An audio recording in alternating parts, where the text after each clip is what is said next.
All right. Hello. Can you hear me? I see smiles. I don't know. Okay, you can hear me. All right, good. Well, welcome everybody to the Wednesday, September 25th, 2024 City of Edina Planning Commission meeting. On behalf of the rest of the commission, we welcome you. We're grateful you're here. Say it every time, but your curiosity, your participation, and your feedback is vital to this process as we navigate change here in Edina, specifically regarding the ways in which we would like to use our land. So tonight we have two public hearings. I will go through what to expect for each of those later when they approach. In the meantime, I'll kind of give you a rundown of why feedback matters as well as the agenda. First, as it relates to feedback, there's a lot of ways in which we get your feedback, whether it's here tonight at a public hearing or through email or through our engagement website, www.bettertogetheredina.org. Anything that's shared in any way that gets its way to the planning department finds its way to us, and we consider that feedback before we make recommendations, as we will tonight. So, for the agenda, what to expect, we'll call the meeting to order, then we'll do a roll call. That will be followed by the approval of tonight's meeting agenda, then the prior meeting's minutes. Then we have a community comment period, and that is your chance for anyone who is here in person to speak about a matter not on tonight's agenda. You'll have 3 minutes to do that. And then we open it up to our public hearings. Again, we have two. And then we will finish with our reports and recommendations, and that is something related to TIF. And then we end with chair and member comments, staff comments, and then adjournment. So without further ado, call the meeting to order. And then roll call. Commissioner Padilla. Here. Commissioner Ja. Commissioner Jonka. Here. Commissioner Day. Here. Commissioner Bornstein. Here. Commissioner Felt. Commissioner Hanneman. Here. Chair Bennett. Here, there's Commissioner Felt. On cue. You want to just say here? All right. I saw a nod. Anyways, we have Commissioner Felt joining too. So next we have the approval of tonight's meeting agenda. There's any proposed changes I'd like to? I do have a proposed change. So I would motion to remove item 8.1 from the agenda, the resolution B2409. I don't believe that this item is really in the purview of the Planning Commission. And to be honest, we're not trained on TIF. We're not members of the HRA. The Planning Commission does not have the power of the purse. So I don't find this discussion to be relevant to our goal for the city. We've already voted on whether 72nd and France development conforms to the general plans for development and redevelopment of the city as a whole. So, I mean, this seems redundant and, to be honest, a bit of a waste of our time and city planning time and resources. And then the last piece of this would be in our packet provided for this item, there's a report of inspection procedures and results for determining qualifications of a tax financing district. This proposal, or report, should I say, was put together by LHB, which I believe, if my memory serves correct, was awarded the contract for the proposed tunnel under France. And if that's incorrect, I can be corrected by the city. But they have a vested interest in this becoming a TIF district, so I don't see how we can consider that report as a piece of this. Yeah, this is an interesting topic, as Carrie, other planning commissioners know. Anytime TIF ends up being used, it is a separate meeting later after we've made our approvals, and I think others probably feel the same way as Commissioner Day just about why we are making those decisions. I think since it's on the agenda, we still proceed and let Bill Neundorf maybe address why it's on our agenda, but I think the points Ryan brings up are maybe the first things that we expect Bill to address And then if that's something that we can potentially remove in the future, like, we're always trying to improve the process, so do you have any feedback, Carrie? Yeah, part of the issue is, I believe when it went to the Planning Commission, not sure exactly of the timing, whether a TIF application was actually made. But once the TIF application is made, state law does require you to pass a resolution saying that the development plans are consistent with the comprehensive plan. So there is a resolution that you're asked to pass this evening. And so because it relates to land use in general. Correct, and it's required by state law for the Planning Commission to make that finding in regard to the development plans being consistent with the comprehensive plan. Okay, well noted, but I would think that we can get to it at that point too, but I wouldn't be prepared to vote on it until I guess a separate entity other than LHB prepared a statement on the qualifications for the tax increment financing district, because I consider this to be a pretty clear conflict of interest based on their contract that they have for the bridge, or tunnel, should I say. Maybe keep in mind of the time and the clock that you mentioned. Does anyone else want to remove this or feel like proceeding with it still on the agenda? I would encourage us to keep it on the agenda, but then address those points right away. Sound good? So I guess, do we have a different motion? I don't believe there was a second.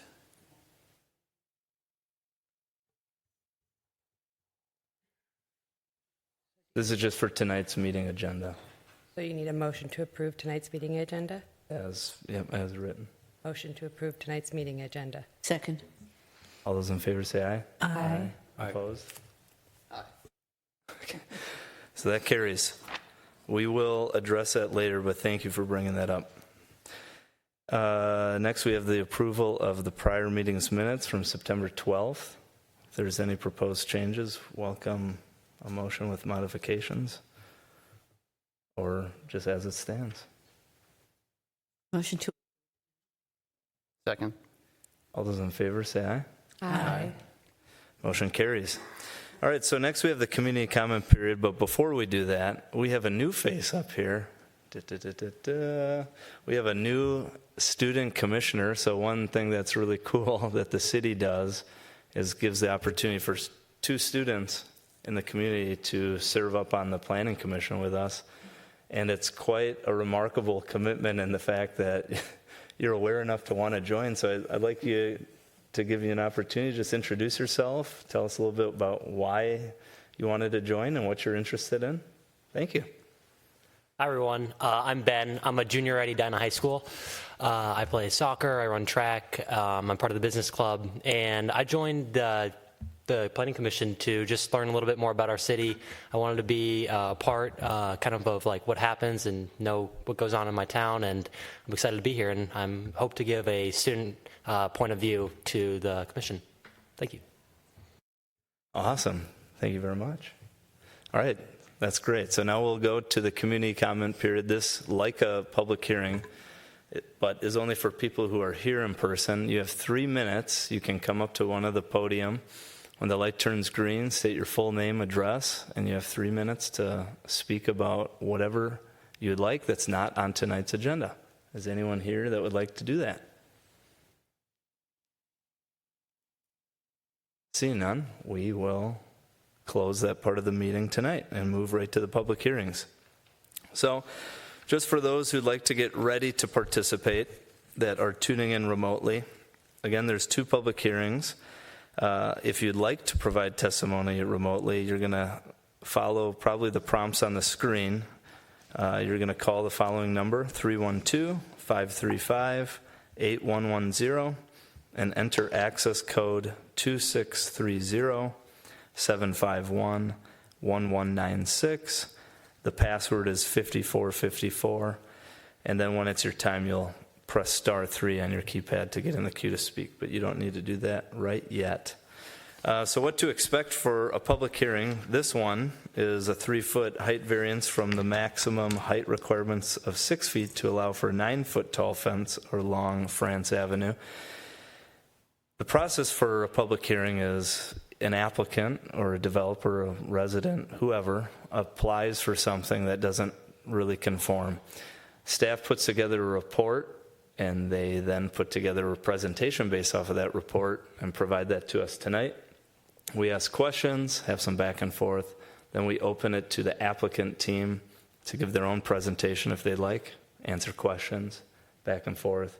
Then we open it to the public hearing, and then that is your chance as a citizen or anyone tuning in remotely to testify about the matter. You have 3 minutes to do that. Once we close the public hearing, it comes back to the Planning Commission. We deliberate and we make a recommendation for approval or denial. And then we move on to the next public hearing. So for the first one, Planner Ocker, take it away. Thank you, Chair, members of the Planning Commission.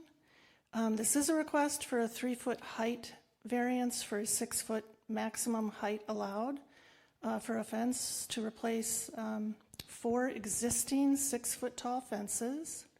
The proposal is for solid wall 8-foot fences with a trellis top for a total of 9 feet of height along France Avenue for 4 properties at 4701, 4703, 4705, and 4707 Meadow Road.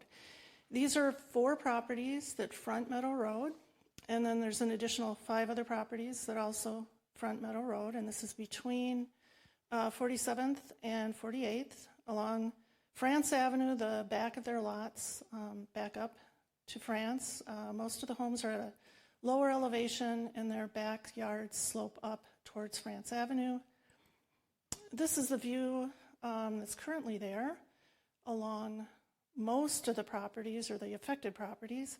The solid wall 6-foot fence that's currently there is right up against or very close to the edge of the sidewalk, with the exception of the southernmost of the 4 properties has this indentation where there's a utility pole.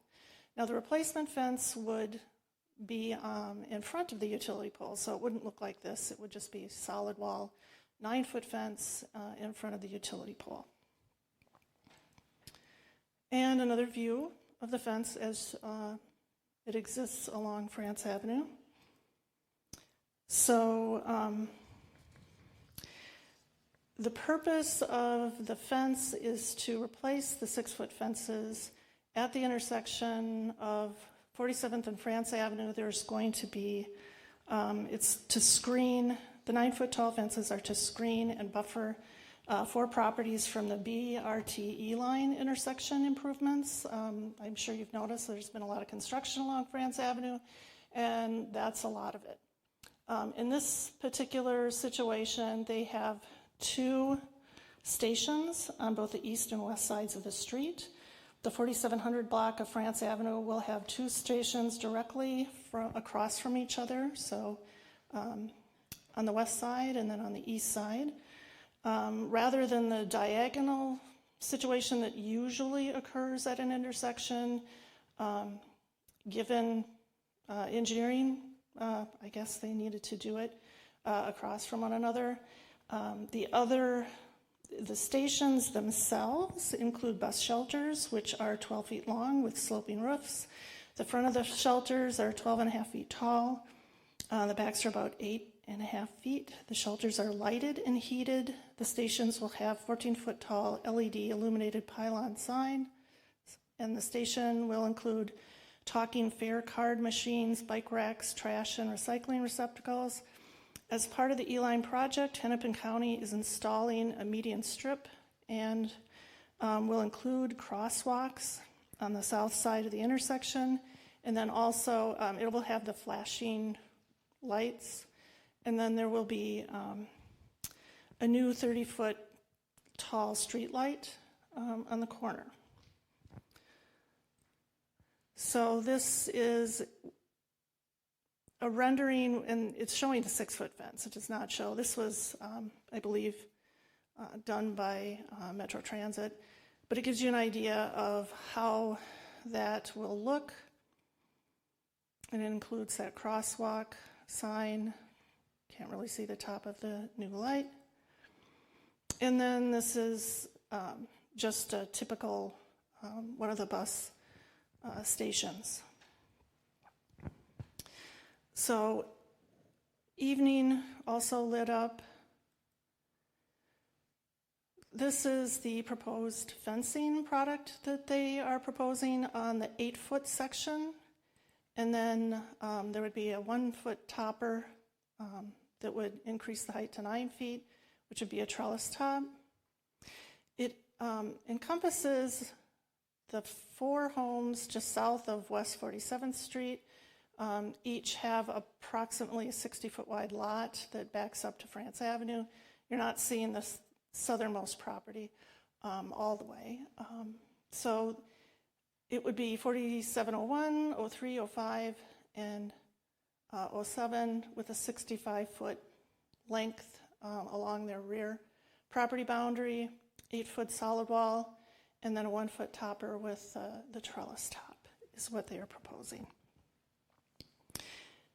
It should be noted that there are other intersections along the E line, and so this is France Avenue and West 58th Street, and it's not north-south, so you have to look at it's north is this way. So the property on the northeast corner will have a station in their front yard at 5733 France, and then also at 5729. It's sort of between the two.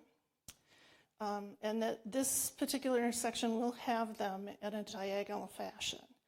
And then there will be one along the side yard of 3901 West 58th Street. So this is the side of their house, house fronts. And they will have, some of the same typical station features that are going to be at the 47th and France Avenue intersection. There's also going to be a stop or station at West 62nd and France. And again, this is not running north-south. So West 67th, which is on the west side, the station will be located in front of 6129 with a rendering of that location in context.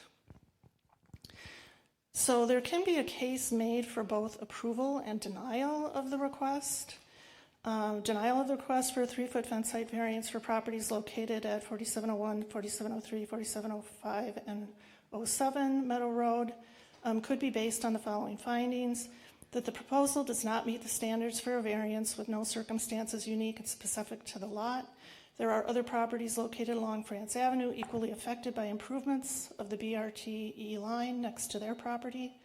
The properties currently have reasonable use with an existing 6-foot fence located the length of France Avenue between 47th and 48th. Approval could promote requests for similar variances to fence height and set a precedent. So there's 4 that are being requested for that portion of France Avenue. But this could possibly set up, opportunities for others to ask for the same thing. The property owner's situation is not unique to other properties along France Avenue with the same or possibly more severe impacts to the front and side yards of properties, and could promote requests that are similar. And the 4 properties might provide a disjointed fence height along France Avenue, which may introduce some aesthetic concerns. There's also a case for approval. Approval of the request for a 3-foot height variance to allow 9-foot tall fence for all 4 properties along Meadow Road could be based on the following findings: that there is a practical difficulty caused by the required BRT-E line improvements, including the lighting, noise, a crosswalk with impacting bus stops directly across from each other on the south side of 47th Street and France Avenue intersection, as opposed to staggered like most intersection situations. They do have a lot more going on in terms of that intersection for improvements and impact. The unique circumstance includes the new crosswalk improvements, again, flashing lights, new street lights, The proposal would not alter the essential character of the neighborhood. A 9-foot tall fence would offer screening for neighboring properties from improvements at the intersections and would help to maintain neighborhood character.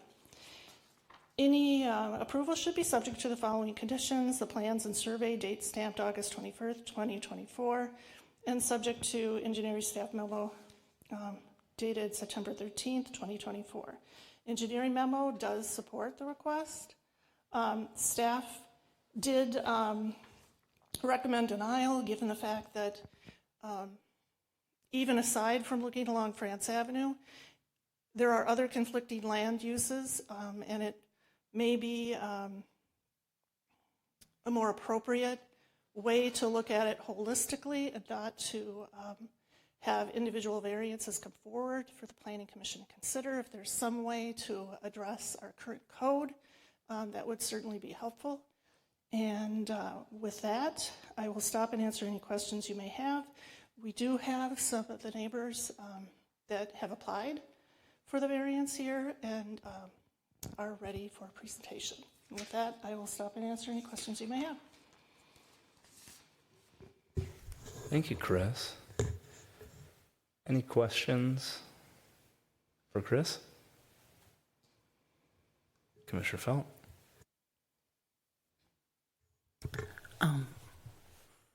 Connor Ocker, what is the current width of the sidewalk? 8 feet? Probably. I'm thinking it's probably close to that. And that. And what is the width of the sidewalk at the bus station? Do you know? I don't know, but it does, if you can see from this, it comes out. Mm-hmm. So it's probably, at least 2-3 more feet. I also have noted that in the applicant narrative, the fence is actually, the existing fence that you see here is actually further back from their lot line, and they are planning on adjusting it right up to their lot line, which may impact exactly where some of that sidewalk will go. It's very minimal, but it's closer than where the fence is. Thank you. Their lot line is. One quick question. Is Hennepin County or Metro Transit, have they provided any guidance of how they plan to kind of mitigate these visual or auditory or other concerns throughout this process? I think that's an excellent question for the property owners because they have been actively in contact with them. Okay. I just didn't know if maybe one of their representatives were here this evening. I mean, I don't think they're obligated to, but it might just be helpful to hear. Okay. Any other questions for Chris? All right. Thank you, Chris. We will give a chance to the applicant team, whoever wants to come forward if you'd like to present anything or just simply stand for questions. That'd be great. Just introduce yourself, name, address, etc. Thank you.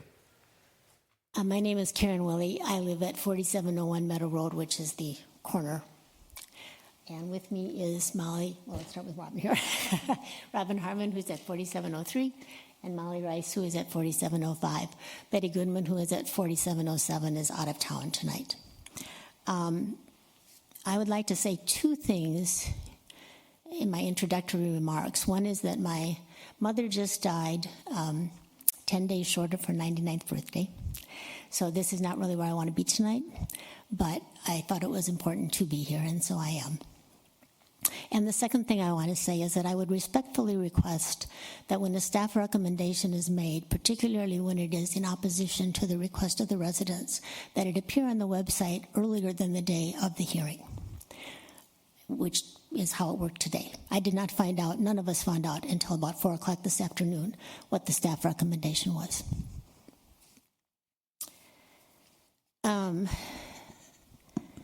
As the Planning Commission staff has noted, we have been working with Metro Transit for a long time on this issue.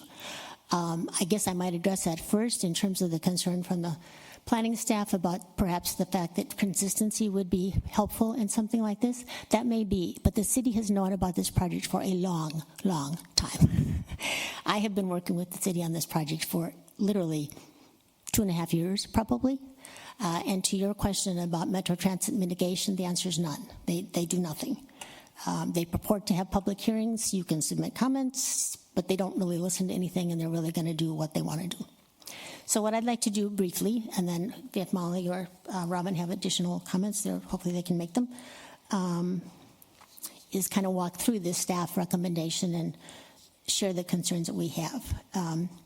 On the first page, where the question is the variance would be in harmony with the general purpose and intent of the ordinance, as the staff report says, screening is appropriate between conflicting and impacted land uses and supports protecting residential properties, which is what we're trying to do, of the 4 applicants.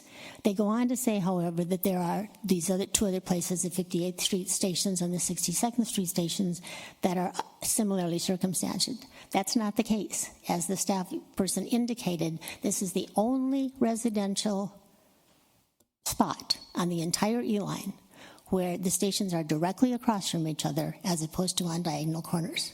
So I, in particular, because it's my lot, will be looking not at 1 station, but 2. And as was also mentioned in the report, there's also going to be 2 flashing crosswalks on this. And as the assistant city planner noted, there's a lot going on at this intersection, a lot.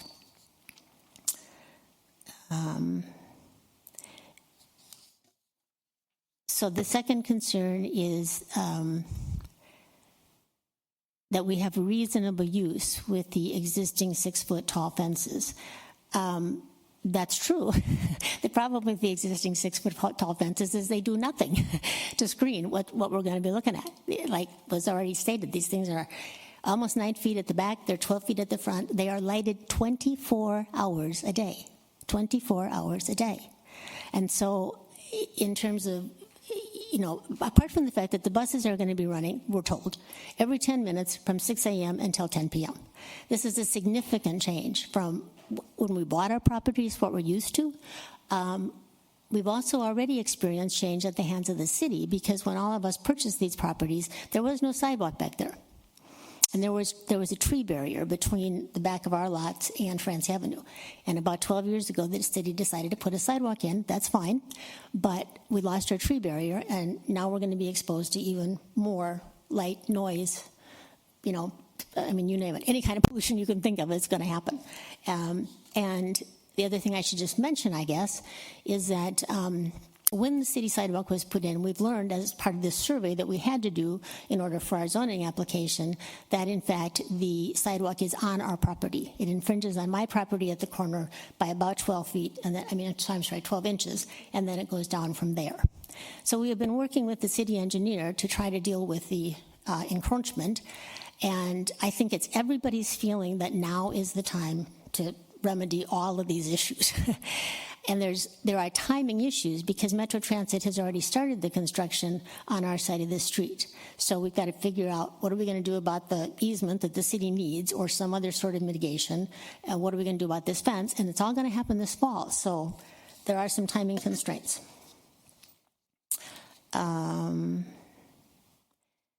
There's also a concern that's expressed in number 3 about a disjointed fence height and may introduce aesthetic concerns. I'm not aware of any aesthetic requirements in the zoning code, but maybe there are.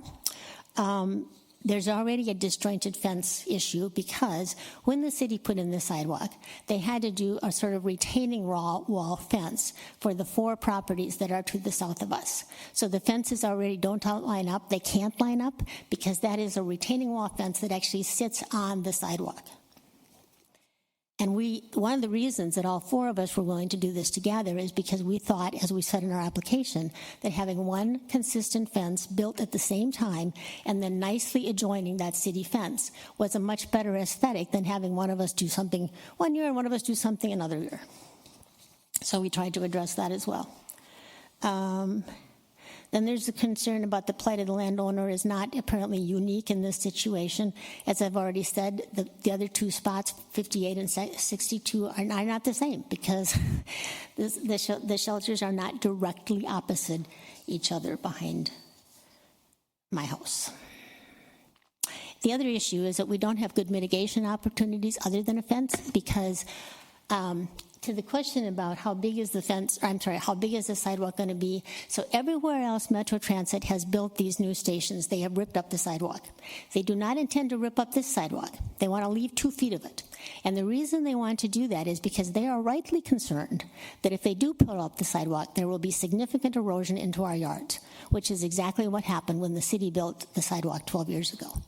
And especially in my yard, more so in some in Robbins as well, a little less in Molly's, the grade from France down is so steep, I can't get anything to grow there. So I've got some old trees. Planting new ones is not an option because I can't keep water there and I can't keep sunlight there. So the fence is really the only way, the only realistic way we have to mitigate the effects of the shelters and all of the BRT stuff. And then the last concern, I guess, is that the additional 3 feet may seem to alter the essential character of the locality. I'm not exactly sure why that is because, as I said, there's no requirement now that the fences be uniform, and these would be uniform. They'd just be taller. So going through the 3 reasons for denial, it says the proposal does not meet the standards with no circumstances unique and specific to the lot. Again, I think it is unique and specific because we're the only place where both of the stations are directly across the street from each other. The properties currently have reasonable use with 6-foot fences. We do, but it won't do anything for us because it's not going to help with how tall these shelters are going to be. And the property owner's situation is not unique. Again, I would argue that it is.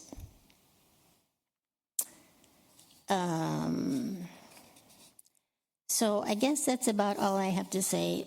I apologize for my mild crankiness. It's just, hard to have your mother die and hard to have the city engineer say that he's supporting this and that he thinks it should be fine and then learn at 4 o'clock this afternoon that it maybe wasn't going to be fine. So. I'm Please Robin do. Harmon. Thank you. When we did the survey and we realized that the city sidewalk encroached on our properties, we had to start working with the city engineer to come up with an idea because the city's going to either need to remove the sidewalk to erase the encroachment or we're going to have to give them an easement. So we're kind of in the middle of all that negotiating, and the city engineer is trying to figure out if he can remove it, build some kind of a wall to ensure that we don't have erosion. So now is the time, it might be great to have a great policy on taller fences but we're in this situation right now where we kind of need to do something. And just an aside, the city engineer said, he drives around all the time and sees taller fences, just nobody knows that there's a limit in Edina. And, he said, good for you for going for variance, but lots of people just build taller fences. So we're trying to do the best. Thanks. Thank you. Good. No, great job. Great job.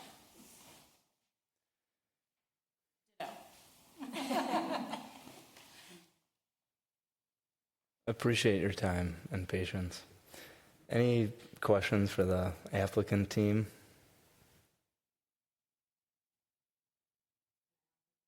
Sure.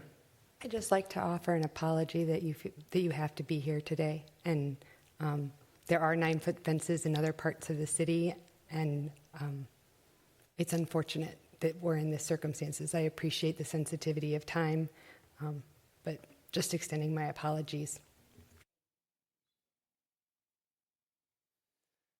Thank you. All right, so without further questions, it is a public hearing, so we will open it to that part of the meeting. I gave instructions before, but I'll repeat them again for anyone tuning in remotely, and then we'll open it to people who are here in person. So again, please call 312-535-8110.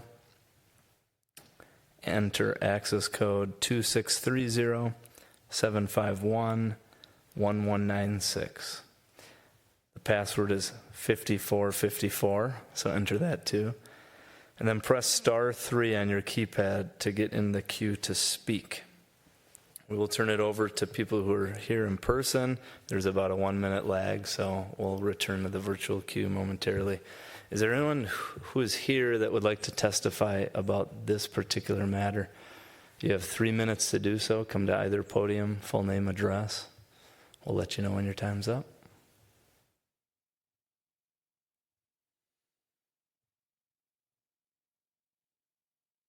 Don't see anyone. So we will turn to the virtual queue, maybe just give it only 30 more seconds. It's been about 30. We'll wait 30 seconds to see if anyone's in that, ready to speak. No one currently? No one. Okay.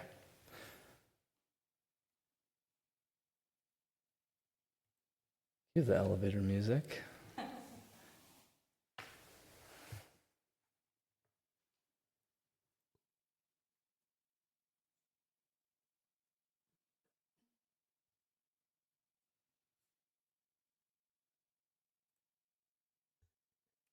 Nobody has joined, so I think it's safe to proceed. We have a motion to close the public hearing. Motion to close the public hearing. Second. All those in favor say aye. Aye. So move, the public hearing's closed. Now we'll take it back to the Planning Commission to deliberate.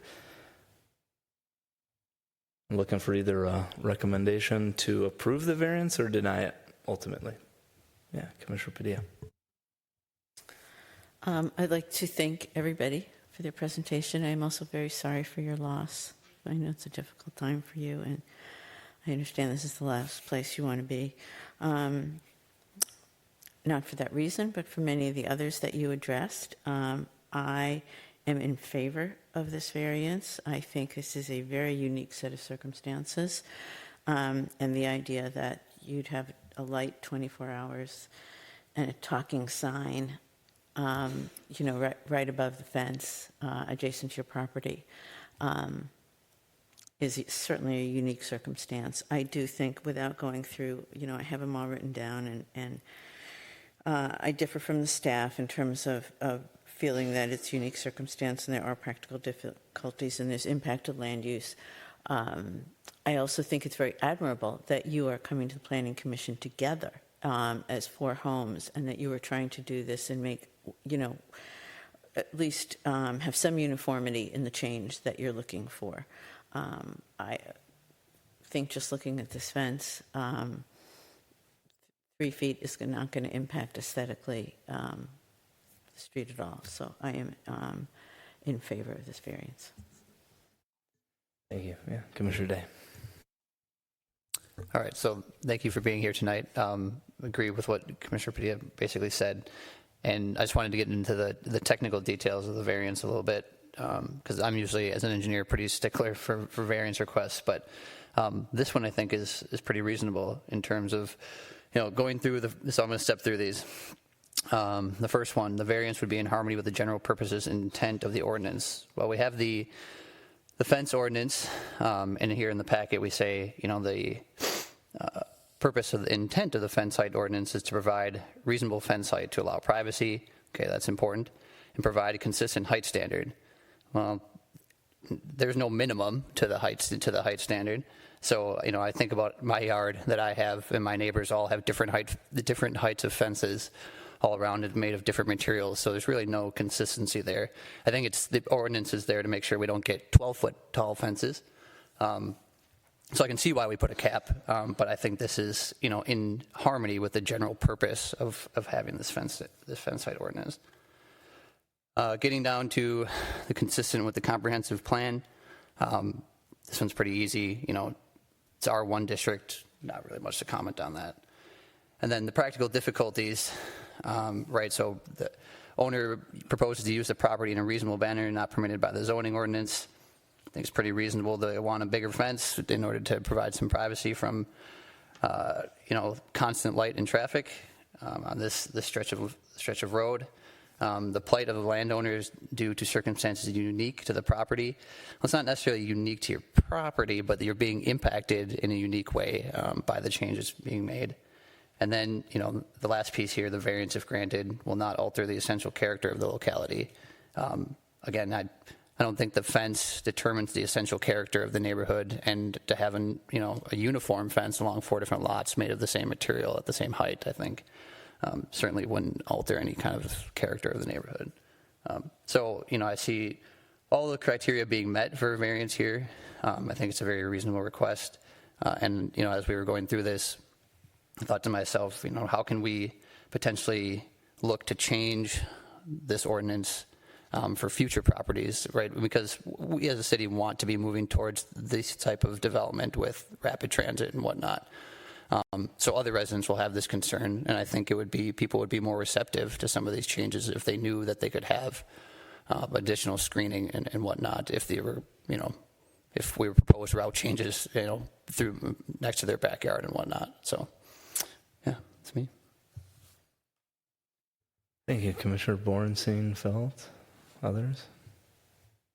Yeah, we can just go down the line, I suppose. I'm on the other side of this one. I tend to agree more with the staff recommendation for these reasons. The offending structures that are causing light and noise and just visual obstruction are all above 9 feet. There's a 14-foot LED sign, a 12-foot roof station, and a 30-foot street light. I don't think this fence is going to mitigate the effects of those because they're all substantially taller than the fence being proposed.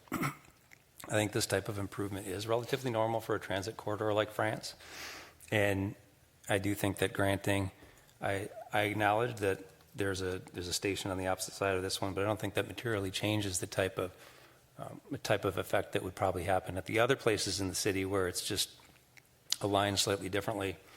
I do have a concern that if we were to grant this variance, we'd have a precedent where we'd need to grant it for the other properties where there are also transit stations, and probably for everyone who's got a backyard where their neighbor has some structure in their backyard they don't want to look at, like an ADU or anything that is just something that's visually unappealing. And so for those reasons, I don't think the standards are met and would probably recommend denial. Although I do appreciate all the applicants coming and asking for permission. It's much better to do that than asking for forgiveness later, which is something we also see.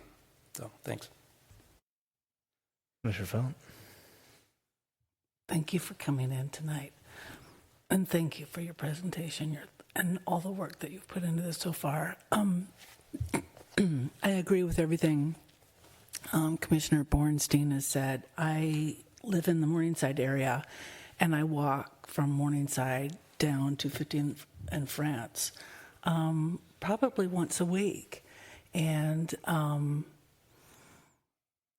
I find this section with the sidewalk right next to the street and the fence the least pedestrian-friendly section of that entire walk. And my worry is a 9-foot fence rather than a 6-foot fence is going to be even more unfriendly. And so that when you're walking with a friend down that street, it just does not feel wide enough. So I'm thrilled that at the station the sidewalk's going to get wider. That will feel more comfortable. And I also think you had mentioned not doing trees, but I think really looking into the idea of a living fence, a green fence, arborvitae, or something like that. If you can figure out some way to do that, they can grow taller than the 9-foot fence, and it would help muffle noise, and it would also be green year-round. Because in this image that's up right now, during the wintertime, there's no leaves, and those things that are taller than the 9-foot fence, the talking sign and the pedestrian crossing, are always going to be there. And if you can get a blue spruce and some arborvitae in there, that would really help screen it and muffle the noise. So I think those things are probably a better option for blocking this distraction, and it'd probably be a little friendlier too as a pedestrian. So I too am going to vote against this. And one of the reasons we have the 6-foot height limit is because that's the tallest we want our fences. And like you said, just because someone builds a fence taller than that doesn't necessarily make it right. But I do appreciate you coming to us and asking for this. So I think it was last year, the city built a 9-foot fence on Valley View adjacent to the sidewalk between 69th and 70th because the neighbors directly behind the fence, were impacted by the change of use of the building across the street to a more high-intensity use. And so to accommodate that change and impact to the neighbor's property, the city paid for and put in a 9-foot fence. Your neighbors to the south had a 6-foot fence and a retaining wall put in because of the drainage and struggle there. I completely agree that trees would be a better option here for your guys' comfort. It sounds like maybe trees are not growing. I sure do wish the city would do right by you all, because if we've taken the trees down to add a sidewalk and now we're adding more, to me, we haven't helped mitigate those impacts on your property. And I understand that this is not a city road, but you're still a Edina resident. And so I think what we can do to accommodate that impact is allow a 9-foot fence. And I don't know if you've talked to the city arborist or forester, but I'm hopeful he could have some recommendations or be able to offer you some assistance. Oh, sure. So I was a really unhappy camper when all those trees got cut down and the fence went in, the sidewalk went in 12 years ago. I can't tell you how many gardeners, experts, people I have talked to, and how much money I have spent on trees in that backyard that have died. And part of the problem is that there are a few large trees. So I have to plant something that will tolerate shade, because otherwise I have to cut down another tree to do like an arborvitae fence, which I can't do anyway, because as I said, the grade is so steep. You can't plant right up along France because there's nothing to put the roots into. So, and I did talk to Luther. I was actually at Weber Park with my garden club on Monday. So I had a pretty extensive conversation with Luther about a lot of things. I am confident after 12 years of trying, I cannot plant trees back there that will grow. I love arborvitaes, I love evergreens, but it's not going to happen. Any other comments? I guess that leaves it to me. Yeah, this is a tough one. I think just in general, we set a standard for a maximum for some sort of consistency, and I'm not as worried about a precedent that's getting set. I think we keep that at 6 feet and we leave it for one-off cases like this, where we look at all of the details. Like, this is very unique even compared to the other 2 locations that were shown. They're different in a number of ways. Is this as obtrusive as it appearing in your front yard? No, but those lots and it being a front yard versus a backyard, the grade, there's a lot that's different. So I appreciate that there is a standard and we're trying to keep it at 6 feet. But I'm in favor of supporting this one for the reasons mentioned. And again, I don't need to belabor why. The reasons that were mentioned to support, I support those more than the ones for denial. I see both sides for sure.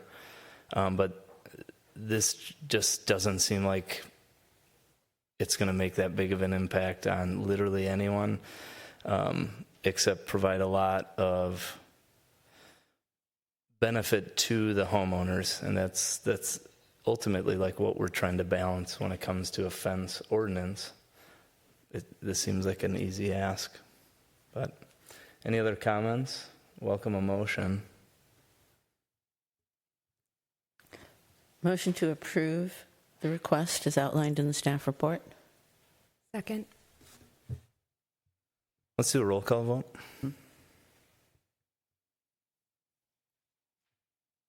Sorry, is there any discussion after those two? Okay.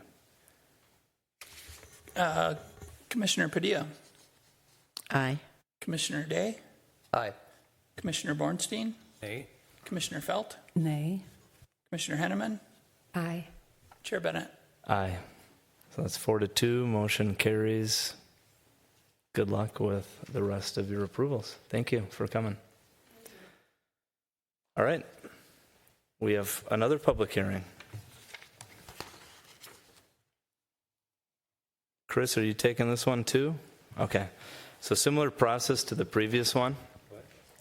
This is for a conditional use permit at 5208 Philbrook Lane for a stem wall with fill pad for a new home to be compliant with FEMA and with zoning variances that include a 4.09 foot setback variance from the 10 foot requirement for a 5.91 foot side yard setback on the west side of the property and for a 22.7% variance from the 50% maximum for exterior basement walls to be 72.7% above grade and therefore counted as a third story. That might be one of the longest we've had in a while. So thank you. Chris, take it away. No, thank you.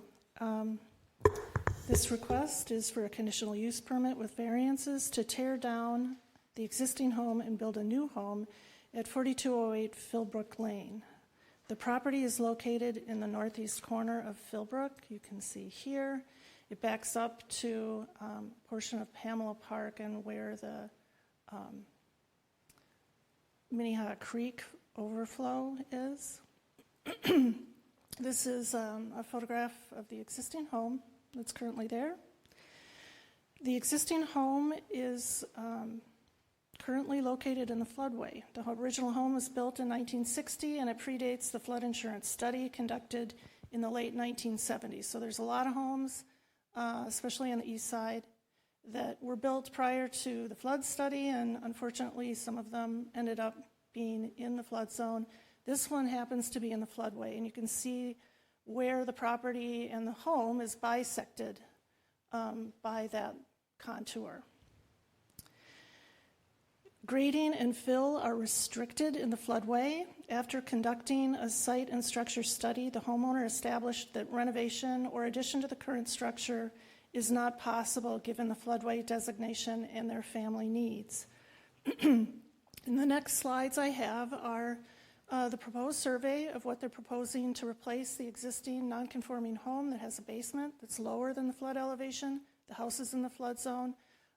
It is a goal of the city whenever we have an opportunity to lift those properties out of the flood zone to do what we can in order to accomplish that. Because currently this property is in the floodway and there is really virtually nothing that they can do to improve the property short of trying to lift it out. So this is the new home that's being proposed. It's sort of the magenta color. Underneath you can see the existing home. The setbacks are the lines in yellow. The existing home is non-conforming for side yard setback on both the right and left sides. The footprint of the home is larger. They couldn't get any closer to the front lot line. They had to maintain the front yard setback.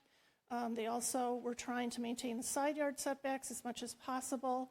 What they ended up doing is shortening up the right side of the home, and with the left side of the home, they would maintain the existing non-conforming setback that's currently there. So the house that they're proposing is more conforming to our current code, or will be, and the floods, it will be taken out of the flood way than the existing home. So this is the setback compliance table. Meets front yard setback. Again, they're increasing the proposed side yard setback on the right side. The left side, they're going to just match the existing non-conforming setback. They're well within the setback for rear lot line. They can't go any further back just based on the fact that there is floodway behind it. The building height is lower than the required or city standard that they could go up to, and that's measured from existing grade. So When I talk about the 2.5-story piece, that's the maximum number of stories. This house has to be considered a 3-story home because more than 50% of that basement level is exposed. So it's considered a 3-story home. So they're trying to get a variance from that because they can't move any fill around because of the flood zone. However, if you're measuring it according to the building height requirement, it's lower than the maximum they could be. So whether they had a basement below or not, they're still not pushing it up any higher than what the maximum would be allowed. They're well within the structure and impervious surface coverage requirements. This is the proposed home in context with the proposed conceptual floodway boundary. So it would be pulled out of the flood zone, and they would be putting the new home on fill, and they will have a stem wall. So the conditional use permit is actually to allow the fill and the stem wall on the property. So a bit of background of the design and location. That was determined to be possible after extensive coordination with our engineering department, the DNR, and the watershed district. And so those are the local controls that are looking at this project. In order for them to actually build it, they will have to get a letter of map amendment through FEMA. So if they can get all of the local approvals, then they'd have to request a letter of map revision through FEMA, and there is no guarantee that they will necessarily approve that. But these are the first steps in order to achieve bringing the house up out of the flood zone. Even with achieving those approvals, there is no guarantee if FEMA will approve the project. This property is a third-generation owned property that has always been held in the family. The owners are invested and have spent a lot of time and upfront resources for just the possibility to rebuild on the lot. So here's the lower level of the plan, main floor plan, second floor plan, and then the home in elevation.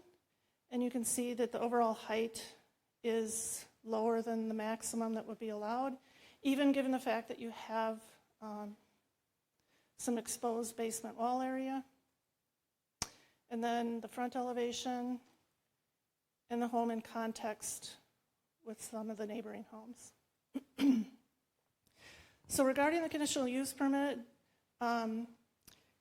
it does not have an undue adverse impact on government facilities, utility services, or existing or proposed improvements.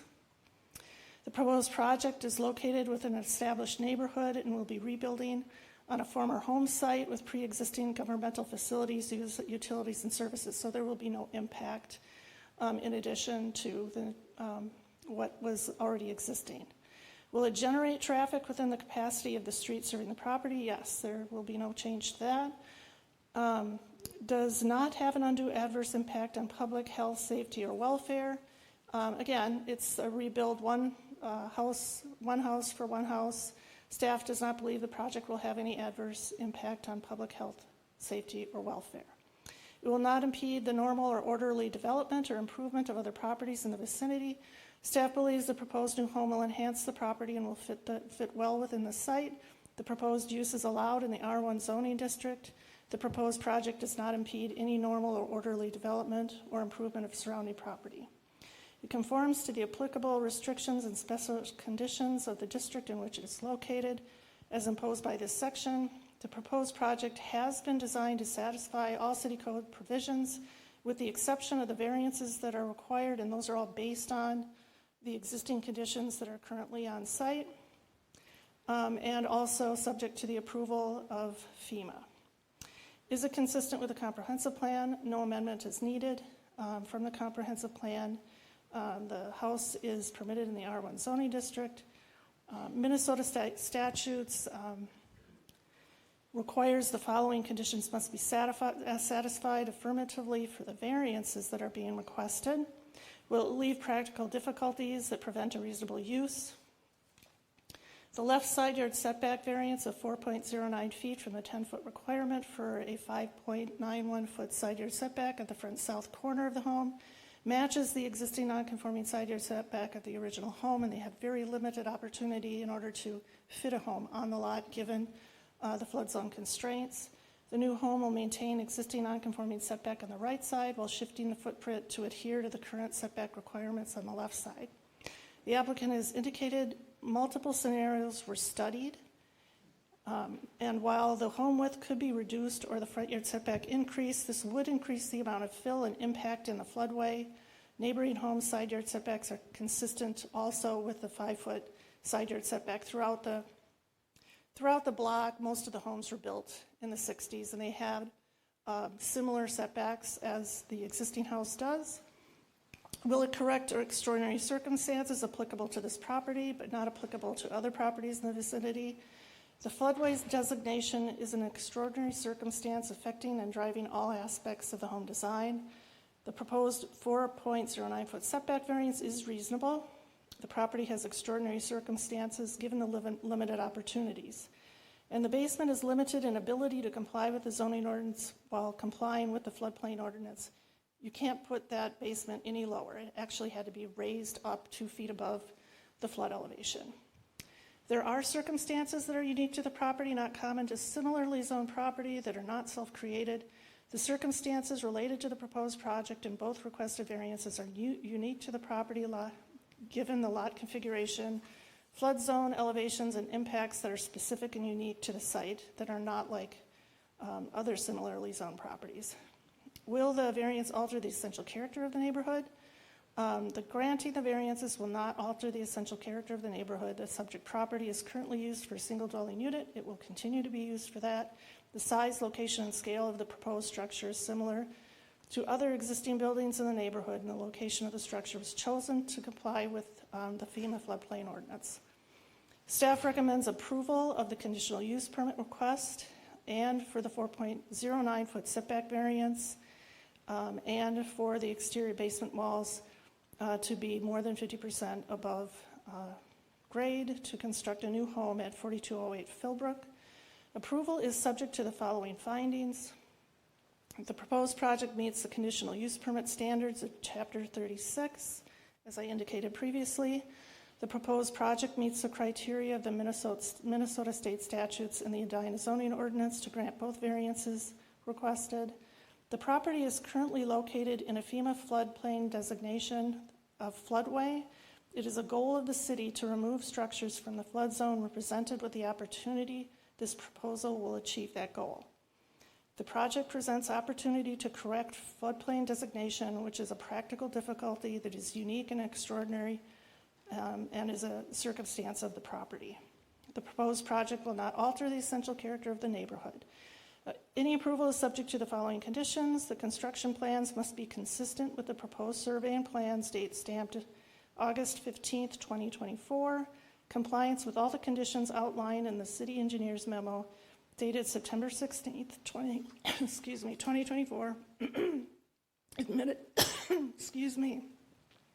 Administrative exception to the first floor requirement.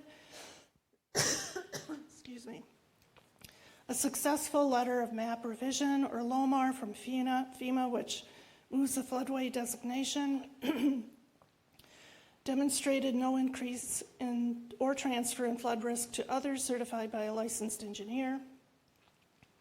Proposed stem wall must be certified by a licensed structural engineer.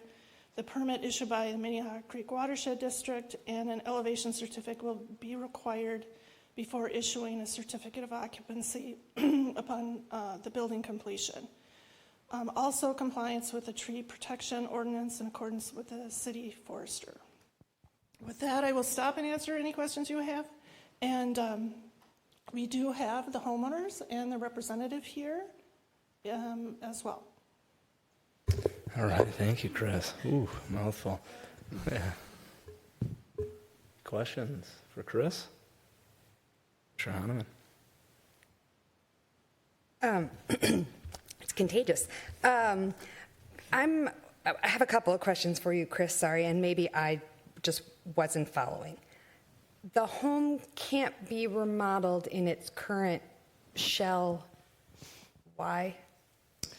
Because if you have a existing non-conforming structure in the floodway, it's considered an obstruction. So you're limited to 50% of the value of the structure, not the entire property, and most of the value is in the lot, in order to make any sort of improvements, and to some degree just code improvements like new windows, that sort of thing.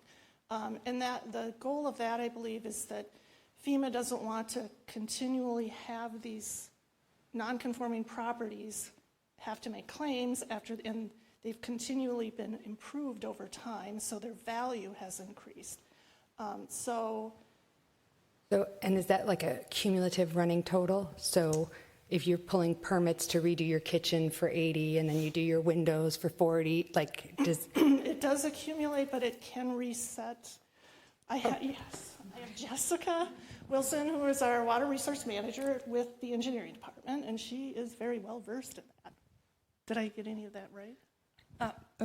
You're doing great, Chris. You're doing so great. Just to kind of like the spirit of the zoning code with, when you have a building that's in the floodway, you can't make a change to the envelope of the structure. So it's not even just a horizontal expansion. You can't expand vertically either. And then, so they're not one and the same. It's kind of two things if you're in the floodway. There's that no expansion of the envelope, and then there's also that substantial improvement limit, 50% of the building value. And the whole purpose of that is to kind of allow a property owner to maintain and stay in that home over time. But the idea is that on a generational time frame that these houses get to a conforming state. So I think it's meant to make it, then you kind of make that calculation, which these owners have done, to say, we're not going to have the home that we need here, and so then you reconstruct it and it's elevated. So, and in this circumstance, they're going to bring it pretty close to conforming, but then they still have to get this letter of map revision? Yep, so they've got the floodway designation. We will not permit a new home in a floodway, but I think what's unique here is that floodway designation doesn't seem to be true. It seems like more of a modeling error than a real floodway risk there. And so that's why we're helping kind of them navigate this process of getting that error fixed with FEMA. And because it's a map that we adopt into zoning code, we have to use that map as it is. So they're gonna have to go through this formal revision process through FEMA, update it in that zoning code before we can permit a building on this lot because of the current floodway. But isn't the Minnehaha Creek Watershed District sort of come up with very similar numbers to FEMA, or are they off the same? So there's kind of there's the floodplain, that's like where the still water is going to be when you're experiencing that peak event. And then the floodway designation is that area where, the velocity of water is rushing through. So think of like a river or a creek where water is really moving through. I don't think that's going to be the case for this particular property because they're actually pretty far removed from the creek proper. Mm-hmm. But they will still have flood exposure. So they're in the floodplain, and I think actually, that's not going to change. The Minnehaha Creek Watershed District actually has a more modern elevation model and predicts that it's probably actually going to go up a little bit if they have more modern information than FEMA, which is very, very old data. And then the floodway designation is kind of a separate additional layer that's independent of that floodplain. But I think what you see, and I have a map here if I could maybe share it. Lauren, are you able to display something if I put it on the mat here?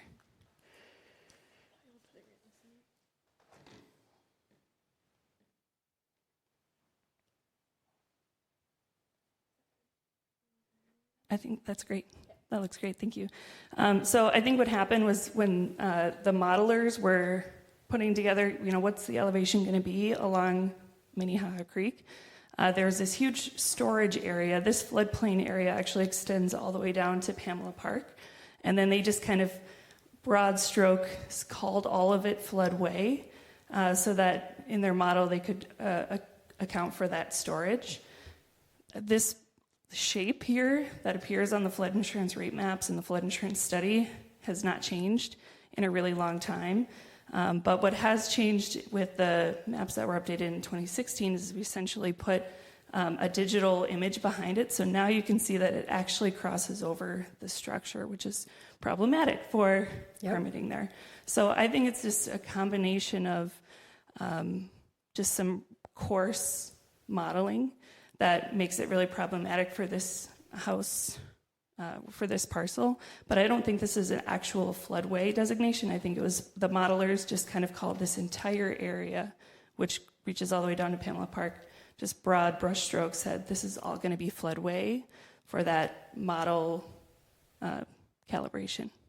Have many letters of map revision been submitted from Edina residents, and have we had generally good success with getting those designations altered?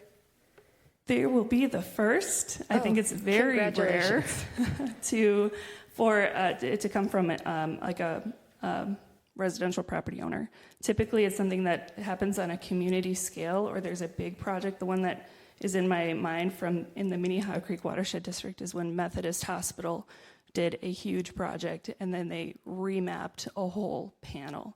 And that's what they're going to propose to do here. This is the only path they have with FEMA. We've kind of exhausted all the other potential revision pathways through FEMA that are more just based on an error in the elevation or in the topography.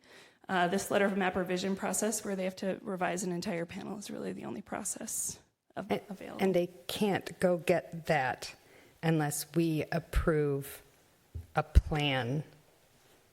They could. I think they were looking for some assurance that a new house could be built here before they go on that journey, which is going to be long and expensive. So when I've talked to other people who have helped do this on behalf of a community or property owner that's not a residential property owner, we're talking 5 figures budget and 1 or 2 years long process with FEMA where you're kind of going back and forth on the modeling, and your consulting engineers are talking with FEMA's engineers as you try to resolve this model update. So I think before they went on that process, they wanted to know, can we even build the house we're thinking of before we go down that path? How many houses would be impacted by the remodeling that they go for? For the letter of map revision? Yep. I don't remember exactly where the boundary of this panel is, but there's... Like the house just to the south here looks like it might get caught up in the exact same thing. Yep, these two directly south would be in that same exact position, and I think there's, I can count on one hand the others in the entire community that are in the same position where that floodway designation probably was just kind of a broad brushstroke rather than a real measure, a real indication of actual risk. There's definitely flood exposure here, but not that floodway of like the velocity of water rushing by this property. So I think it's still appropriate, that elevation standard, because there's going to be exposure, but the floodway designation seems to not be real. I live in a house that's south of theirs. And my house is just the corner of our office is on the floodplain, and that's it. And I had to pay flood insurance when we first bought the house. Got it. And okay, I think that's all for now. Thank you. Any other questions for staff?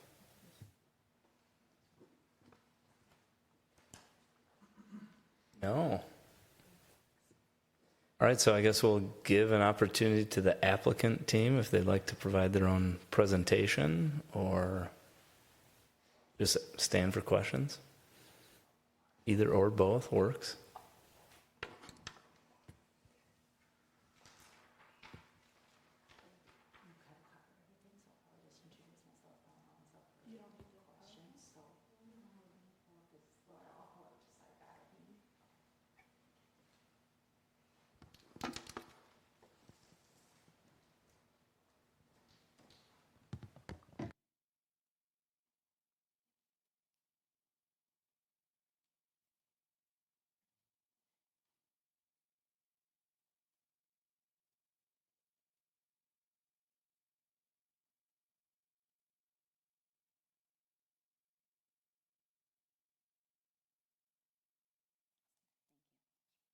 I'm Heather Monum. I'm 2905 Saddlebrook Circle in Minnetonka, and I'm the architect who's been working with Mike and Courtney, who are here this evening, for several years now to try to kind of see. It started with kind of seeing how we could remodel the home, and then kind of went down this road here. And Chris did a great job of presenting the unique challenges of this site, and so I thank staff for their guidance and their work on this. So I'll try to be really brief because they kind of covered it all.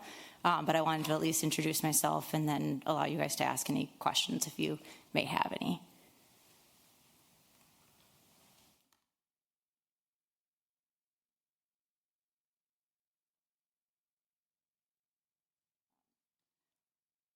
As Chris kind of covered earlier, what we're trying to do is elevate as well as reduce the footprint. We're actually reducing the impervious surface coverage on this site in an effort to pull out of that floodway zone. This is just a quick look. These aren't exact, but it's kind of just giving you an idea of the character of the neighborhood and kind of the respect we're paying to the side yard setbacks there, and trying to fit in with the neighborhood while still conforming to today's ordinances.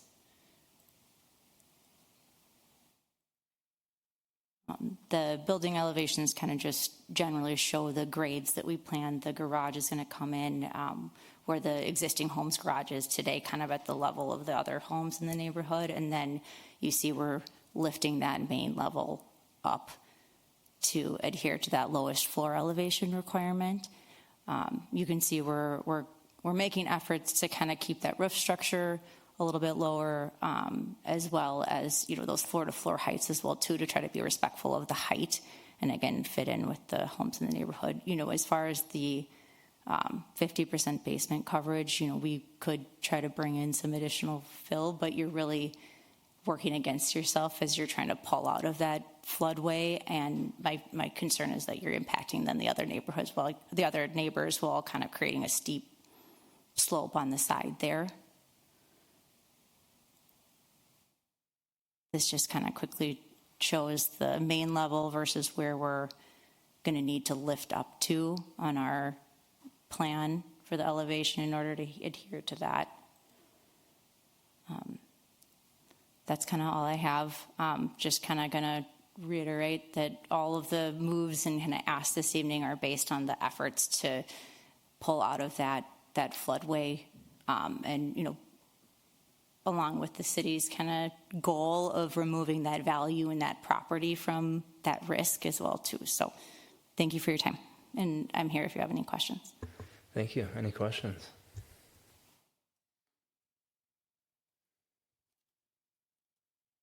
I don't see any. Thank you. All right, well, this is a public hearing, so we'll go through the same drill. I will read off how those who might be tuning in remotely can participate and testify. Please call 312-535-8110. Enter access code 2630-751-1196. Then enter the password 5454 and press *3 on your keypad to get in the queue to speak. While you do that, there's about a minute lag, so we'll give an opportunity first for those who might be here in person that would like to testify. You have 3 minutes to do so. You can choose either podium, state your full name, address. It will turn green to indicate you got 3 minutes, and red when your time's up. Anyone here that would like to testify? Come on forward.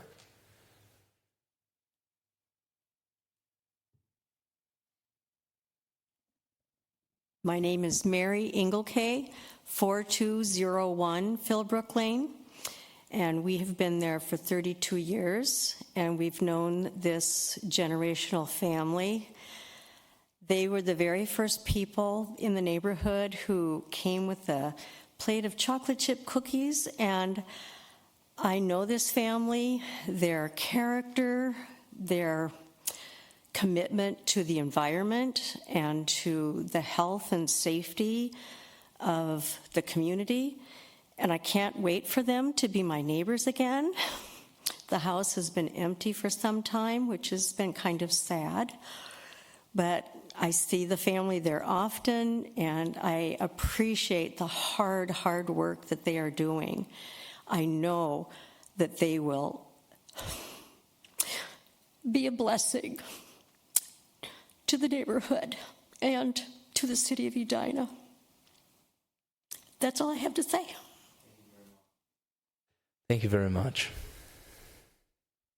Appreciate the kind words. Anyone else? I'd like to say, yeah, come forward. I just have a couple of questions. This isn't a question and answer thing. So if you have questions or like comments, like you have 3 minutes to do that, and then we will kind of deliberate over those, and maybe we can pose those questions to city staff. Okay. Yeah. I live at 5645 Woodcrest Drive, so I live behind the Bush's house. My question is, what's going to happen to the pool? Right now it is green, and it's been that way for 2 years. And I also would like to know what's going to happen to the backyard, because the backyard is all overgrown and hasn't been taken care of. So those are my questions. Thank you. Anyone else? Anyone else who's here that'd like to provide testimony? Seeing none. Is there anyone in the queue? There's not. So it's safe to close the public hearing. I'd welcome a motion to do so. Motion to close the public hearing. Second. All those in favor say aye. Aye. Public hearing's closed. Thank you for coming and testifying. I guess on that note, if we have questions, I guess I would have a question about what is current kind of plans and maintenance for the future backyard? Currently in the future, if you'd like to share.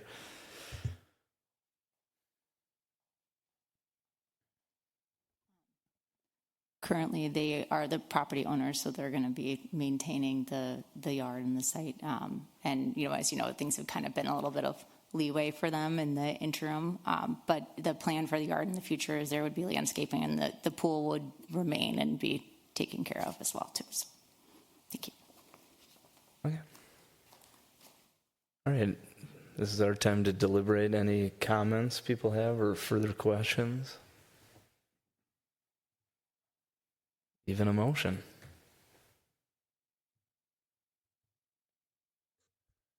I think this one's pretty straightforward. I feel like everybody else probably feels the same way, but I mean, you can certainly object if you feel differently. But I mean, Planner Acker went through all the different, the conditional use permit, the variance requirement, everything else. I think the conditions here are appropriate. This seems like an extremely painful process, so I can't say I empathize, but I sympathize for you, and I appreciate you guys being here tonight and going through all this, and wish you the best of luck. Any other comments? Yeah. Commissioner Honeman. I didn't think it was quite as straightforward. I think my struggle is a little bit and maybe if the flood zone wasn't a part of this conversation, I think we have previously had discussions about letting existing variances not be put into the new dwelling when you do a whole remodel. And here we are going to go from a single story to a two-story, which is, I guess I disagree a little bit. It's a neighborhood full of ramblers. So for the adjacent property owners, it is a significant difference to have somebody closer and higher up. But I'm deeply sympathetic to the situation with the flood zone in it, and I'm also sort of just wrapping my head around the fact that functionally we can't meet any of our sustainability goals or affordable housing preservation goals or anything that somehow FEMA has basically rendered some existing lots unbuildable and unimprovable to a large extent. And I'm just I really appreciate all of that explanation. I did not fully understand that, and I'm just kind of processing that. But it feels like a no-win situation in many ways.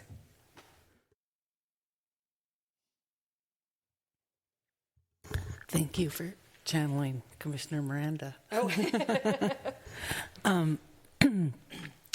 The previous one, where there was the patio that wanted to be put in the floodway, the house had been given a variance, and it had been raised up. That whole kind of basement scenario was for that house was also because of the floodway. So I think we've given variances for houses, but not for hardscape in Well, the I was thinking floodway. about the one where they were keeping the basement, and then they ended up having to take the first floor off, and we let them keep the foundation footprint. That was the one in my mind where there was a lot of conversation about that. That was the right way. Side yard variance. I don't think there was flooding. with No, that no, one. there wasn't, Okay, so- okay. And those are my comments.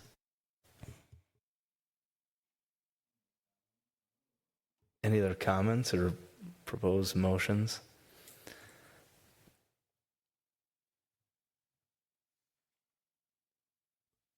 I just thought it was thoroughly treated in the staff report and commend the staff for working with the property owner to address the unique circumstances present in this case. So for those reasons, I would support a motion to approve for the reasons already outlined. I'll motion for the city council to approve CUP subject to staff findings and conditions. Do you have a second? Second. All those in favor say aye. Aye. Aye. Opposed? Nay. Motion carries. Congratulations. Good luck on your next steps. All right, so that concludes the public hearing portion of tonight's agenda, and we move on to our reports and recommendations. We have Resolution B2409. Findings that the proposed 72nd and France No. 3 TIF Plan conforms to the general plans for development and redevelopment of the city as a whole. Economic Development Manager Bill Neuendorf is here to present. Bill, I don't know if you were present for kind of the beginning of this meeting where we were approving the agenda, but there was conversations of potentially striking this from the agenda, as it feels like it's out of our purview. Carrie kind of provided some rationale as to the timing of the TIF application and the development plans, and that we are obligated by state law essentially to make this, basically declaration or finding. Could you kind of explain some background to that, and then hopefully that simplifies and reduces the amount of conversations that typically happen around when we have to approve this?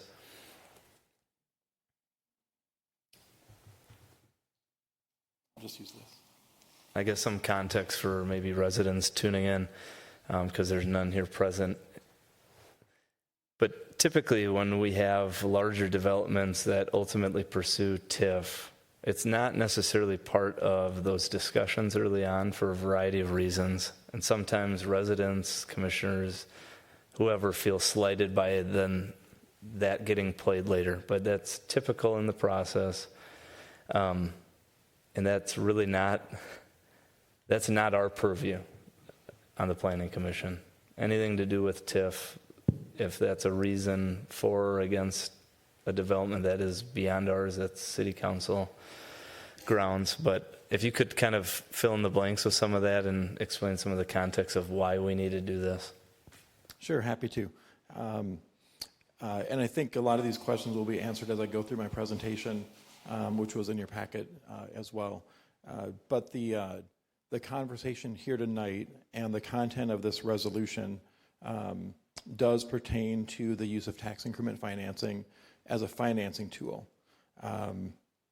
We're here this evening because the Minnesota state statutes says that the Planning Commission should make a determination about the plan, the outcome, not about the budget, not about interest rates, not about financial performance, not about equity or debt, but about the plan that's part of this overall financing arrangement. So that's why we're here this evening. I've done these presentations and requests here for several years. Every single time there's questions that come up. So that's why I'm here tonight to answer those. So I think I'll walk through the presentation if that's the most appropriate. Then we'll get to the discussion.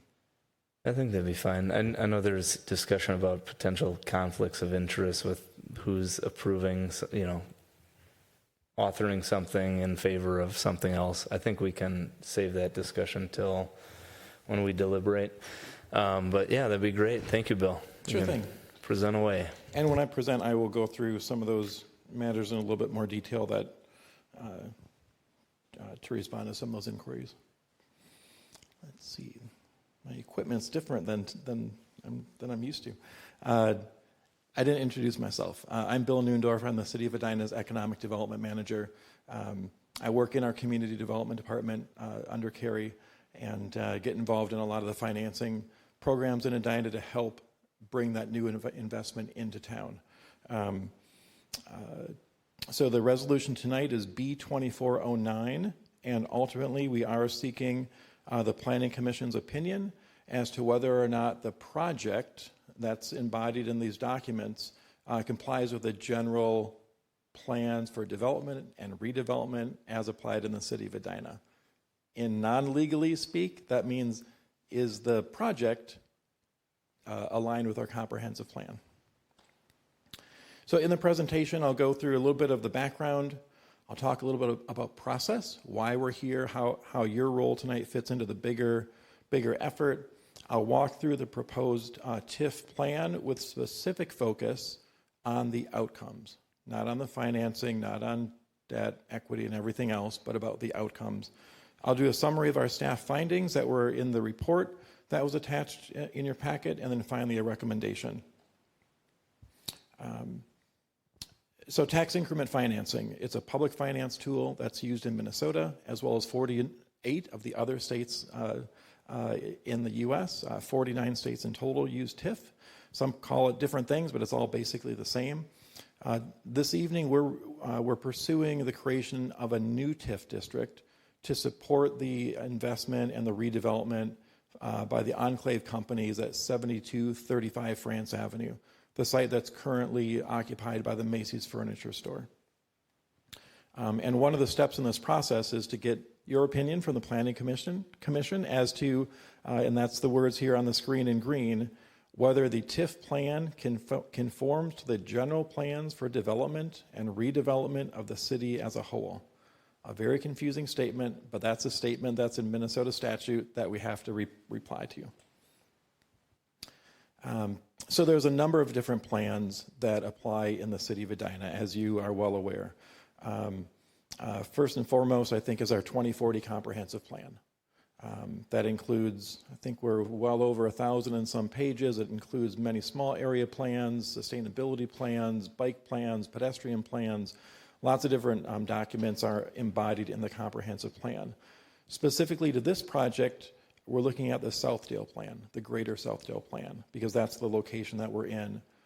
Another plan that you may not be as familiar with is the Southeast Edina Redevelopment Project Area and Plan. That document was first written in 1974, hand-typed on somebody's typewriter in quintuplet with a copy paper to get it done, and then revised every few years up to the present day. So those are the three overarching plans that apply to this particular site. And I've pulled just a few excerpts from some of them. They go back to the community visioning that led to our comprehensive plan.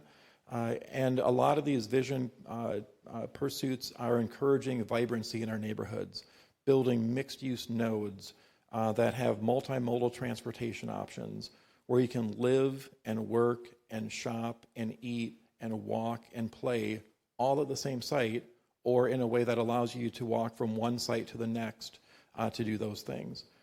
Creating jobs, attracting jobs, having a mind towards sustainability, promotion of energy efficient resources, and looking at the impact to our overall environment. Those are all types of goals that are embodied in a lot of these plans. And the site in specific that we're looking at tonight, the subject of the document that's in front of us, is the Macy's furniture site. So right there on France Avenue between 72nd and Gallagher. Going into the history of that, I pulled up an old photo from the early 1950s. Let's see, I don't know if this will show up very well. But here's France Avenue. This is one gravel pit. This is another gravel pit. This is a third and fourth gravel pit. Here's the France Avenue dump. A landscape that we might not recognize today, but that was the history, at least for the last 100 years, of that land. Eventually it grew into neighborhoods, into shopping centers, grocery stores, parks, malls, and everything else. And in 1977, the Dayton Company built a furniture store. They were one of the first private parties that were able to redevelop the gravel pit as that wore down, and they opened their home store. Eventually, Macy's purchased Dayton's after many acquisitions, and that's where we are today. So if you're out on the site today, you'll recognize an 8-acre parcel, mostly pavement, a couple trees along the edge, and a large 2-acre footprint of a building that is an earth-sheltered building. Kind of looks like a bunker with very few windows, and not in the best of condition. And when I say that, I'm referring to the property, not to the business that's successfully operating on that property. So I will try not to refer to this as the Macy's site, because the proposal here tonight isn't really about Macy's or about furniture. It's about the future. So we talked a little bit about TIF, and there's many steps in this process. I won't go through all of them, but this slide breaks it into 3 primary steps. The first step is creating this district, creating this financial tool that the city council can use. There's a TIF plan that was in your packet, and it talks about budgets and terms and qualifications and lots of other things. But for the Planning Commission, you're asked to share your expertise as to the scope of that project and the outcome. So we've already submitted the documentation to the school district, to Hennepin County. In the future, we'll have a public hearing. It'll go to the city council. It'll go to the HRA. So your input tonight is really focused just on the outcome of the site. Once we get through the step of creating a TIF district, then it goes further down the process where the Planning Commission does not have a role. Most of your role was early, just getting us to this point and rezoning the project, approving the site plans, and all those types of things. But there are future steps that you will hear along the way, but those are all by the board, the HRA board, and our city council. So the TIF plan that's in your packet was prepared by Ehlers and Associates. They are the independent public finance company that the city of Edina uses. The Edina School District also uses that same firm, as does the Richfield and Hopkins School District. So they have been serving the overall community for many decades. And this plan has lots of financial background. And I know that gets confusing. What we're really here to talk tonight about is Appendix E, the actual result of this TIF plan. If you look at Appendix E, you'll notice 2 things. One, that when at the time this was uploaded to your packet, it showed the old version of the site plan. Last week, the city council approved the new version, which looks very much like the old version with a couple little adjustments. So just know that as this progresses, the final version of the TIF plan will include the final documents that were approved by the city council.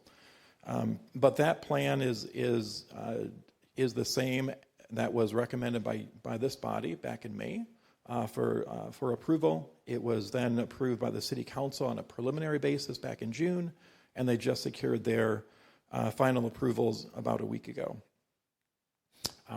One additional thing to note, the TIF plan also potentially enables a funding mechanism for that France Avenue pedestrian crossing.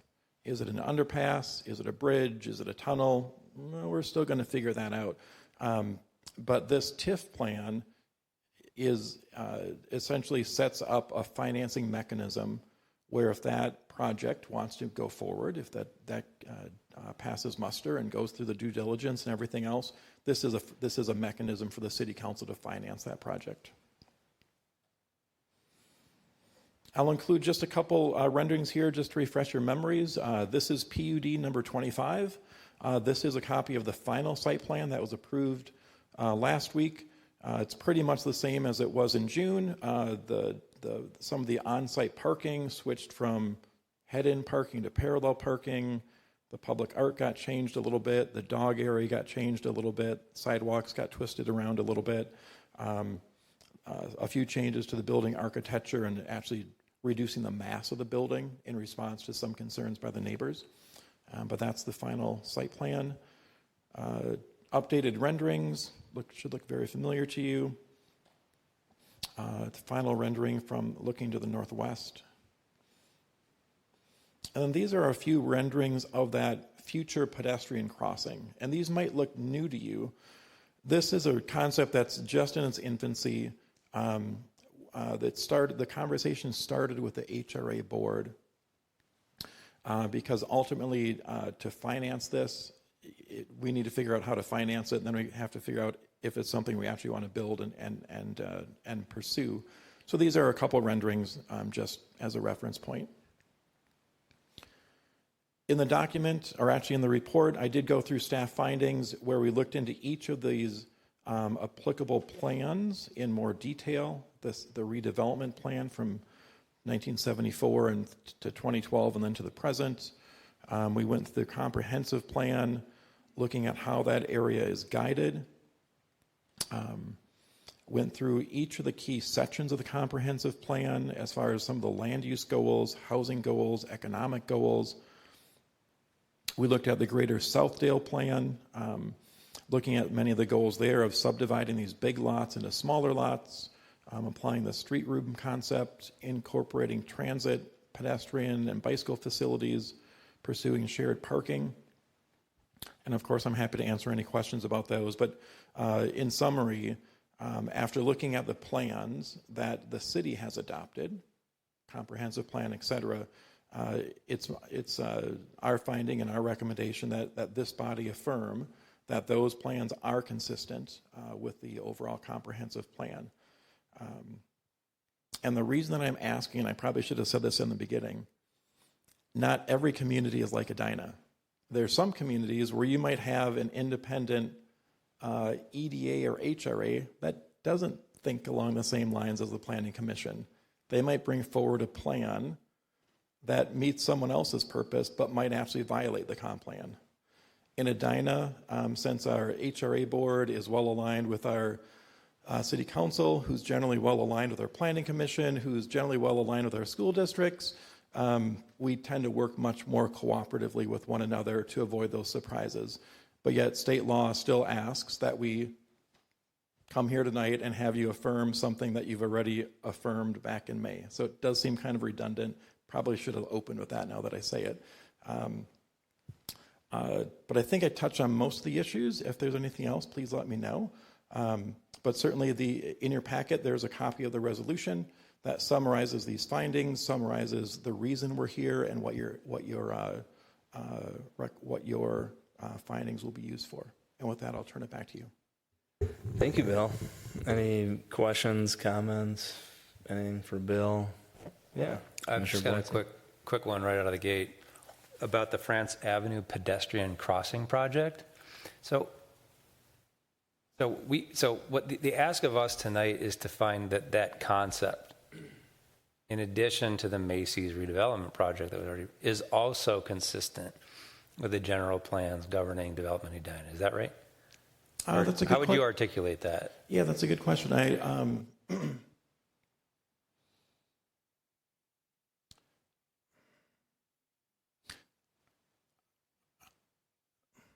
That's a really good question that I don't have an answer for. The only reason I ask is because you said if we're going through this process, and maybe I can ask it a little differently, or we can just have a conversation about it.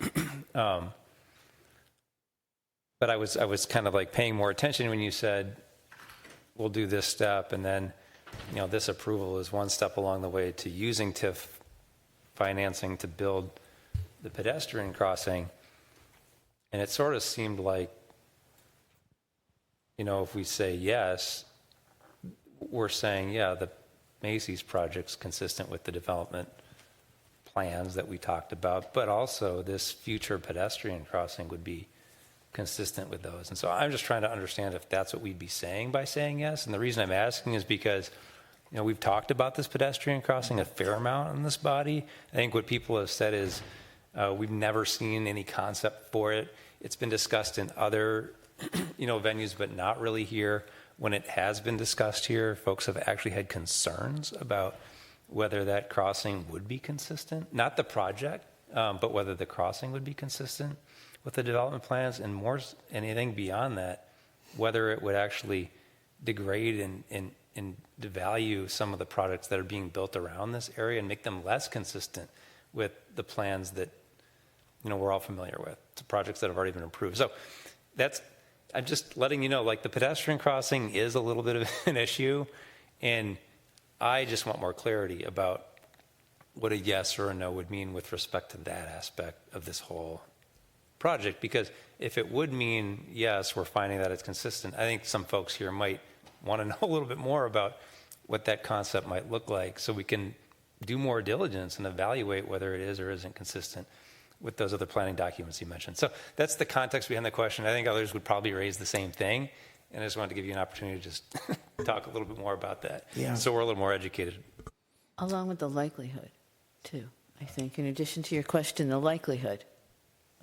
So I think just looking historically back to other TIF plan approvals, a future concept like that isn't part of this. It's not part of this. So, and that's what we'd have to separate. So, like, typically, you don't know what TIF could then get used for in the future, but, like, the monies that are gained from TIF funding can be used for certain things. And I see this as an example of what it could be used for, not this is what it's going to be used for. And maybe that's different with this one compared to previous ones, but that previously, like, you wouldn't know. Like, there usually isn't something on the table. I don't think it's, I don't know that I saw that one way or the other in the materials. I'd have to go back and look at them again. I was just responding to your presentation where I thought I heard you say if we, vote yes, then, we don't have another say as to whether this pedestrian crossing conforms to the development plans. Our role is done, and some other body could just decide to use TIF financing to build that project too. But so I'm more just asking questions than having a strong opinion. Right? Very fair. Well, when this was presented to the HRA, it was the bridge, the tunnel, part of the TIF proposal, like explicitly. First time you brought this to the HRA. I'm sorry, could you?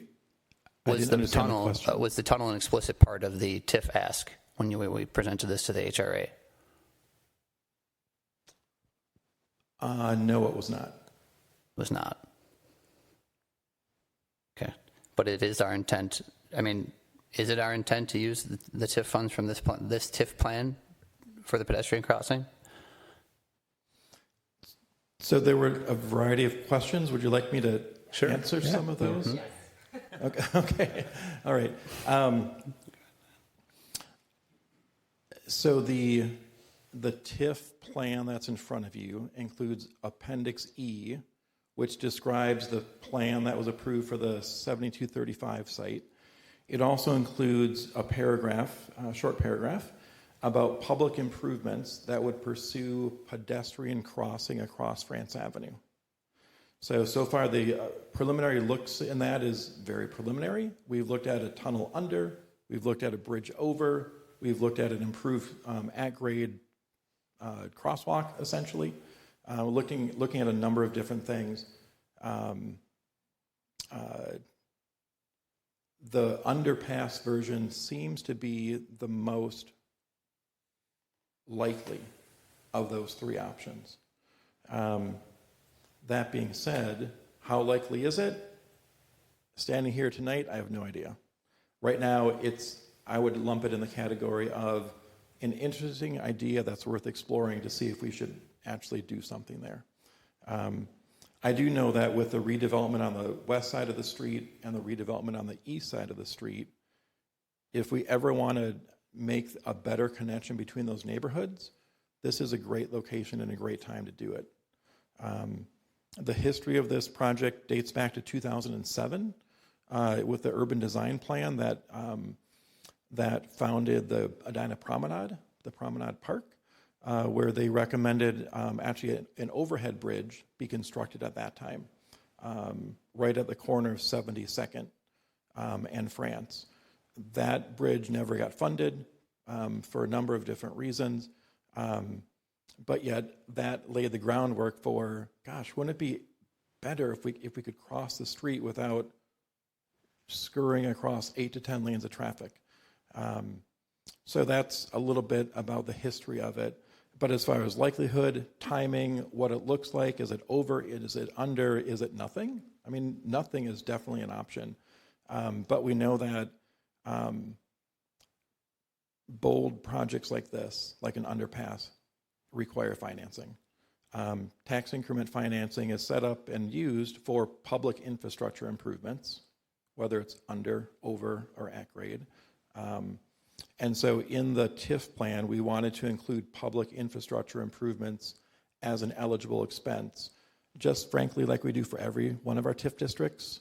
The Eden-Wilson, all the road work around City Hall is actually funded by that project. At Grandview, all the road work that we did there a few years ago was funded by the taxes from the Avador property that was constructed there. So it's language that's put in every TIF plan, but in this case, we actually put an illustration because we had one. As far as the process to actually approve any kind of public infrastructure improvement, I don't know if the Planning Commission has a role. I mean, it would go through the City Council, through the Transportation Commission, through staff, through the CIP. I don't know if it goes through Planning Commission for a public infrastructure project. So that's a little bit about the background and where we are. I think I hit most of your questions in that. What role did LHB play, or has they played in this pedestrian crossing exploration? Sure. So LHB is a full-service multidisciplinary firm based in either Duluth or Minneapolis. So they have architects, engineers, planners, landscapers, roadway engineers, civil engineers, building engineers. So for this project, for the underpass, we initially worked with a civil engineering firm, and they were responsive to our questions, but did not apply the type of creativity that we're really seeking here. And so I wanted to switch firms that could apply not just an engineering perspective, but also to integrate that planning and that social perspective. And so we switched to LHB. So they initially did just some initial visioning about a year ago in 2023, just to see what might this look like and what other precedents was there around the world, around the country. And then earlier this year, we did sign a contract with LHB to actually pursue this a little bit further and start doing some conceptual engineering. Because fundamentally, there's some big questions, especially regarding do we go under or do we go over? And a lot of that has to do with the water table, with the elevations of the stormwater, with the elevations of the building, the first floor. How does that line up?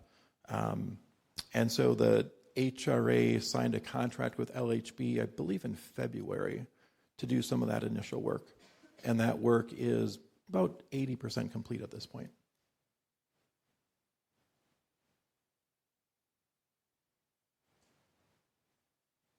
So would it be fair to say LHB has a vested interest in seeing this pedestrian crossing being built?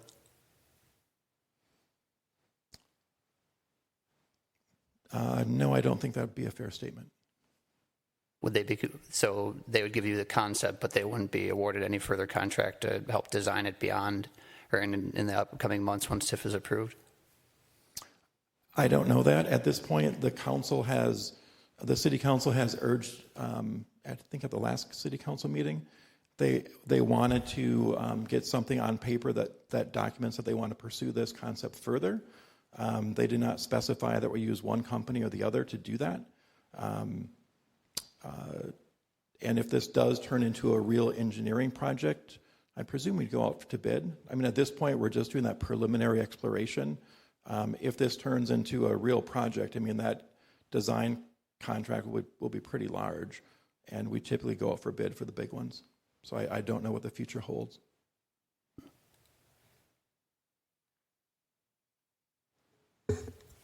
Yeah, Commissioner Padilla. No. Thank you, Bill.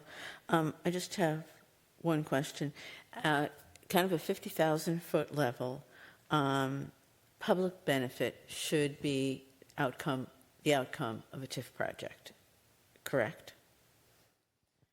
That's how our Edina policy is written. That's Okay. not necessarily how state law is written. Okay, but that's the intention in this city. And then I want to go ahead and confirm that the Edina City Schools will not get $1 of anything in this project. That's not correct at all. Okay, so I know this project is not in the Edina City School District. Oh, okay. You threw me on that one. So you asked, will the Edina City Schools get $1 from this project? Get a benefit. I'm looking for the public benefit that's to the Edina City Schools. Sure. So this site, the 7235 site, is in the Richfield School District. Correct. Right. So the property taxes, both today and in the future, from this site will directly benefit the Richfield School District, not the Edina School District. That's the property taxes. In August, we brought Elders in to do a joint presentation to the HRA board and the school folks. And they reminded us that the property taxes are just a small portion of the funding for a school. Most of the school funding comes from the pupils per student in the seats. From the state. From the state, correct. So with open enrollment, right now about 18 to 20% of the seats in Edina schools are actually open enrolled from elsewhere, including Richfield. So theoretically, which is kind of where we're going, I guess, if a pupil lives on this site and eventually chooses to opt into the Edina schools versus the Richfield schools, they would bring the state funding that goes along with that pupil.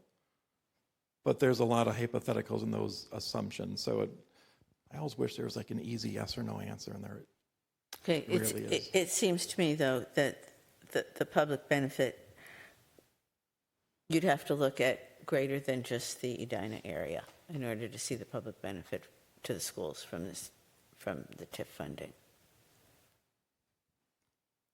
When we look at the use of TIF, I need to look at all of the school districts that serve Edina. So Hopkins serves Edina, Richfield serves Edina, and Edina schools serve Edina. So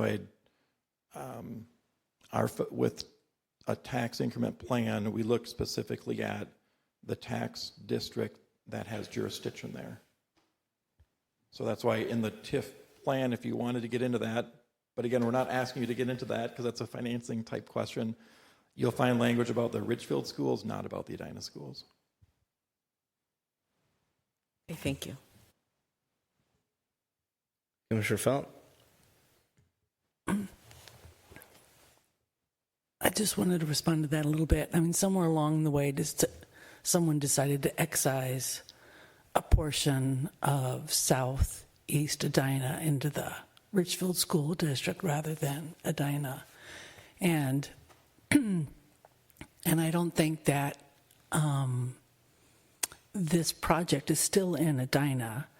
And, you know, we can go through it in our personal, but the public benefit is also in the way the project conforms to the comprehensive plan. And so the fact that this area has been excised into the Richfield School District,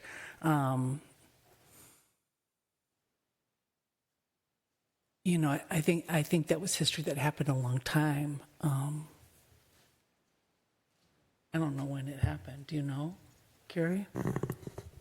I don't know for certain, but I've heard over the years that it was based on bus routes and where bus drivers were willing to go years and years, decades ago.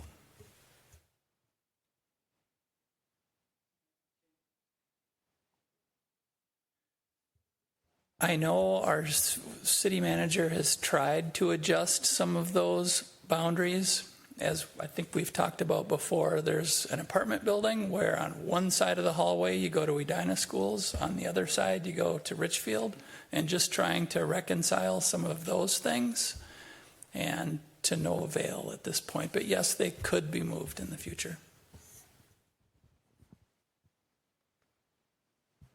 Other questions? Okay, I have a couple.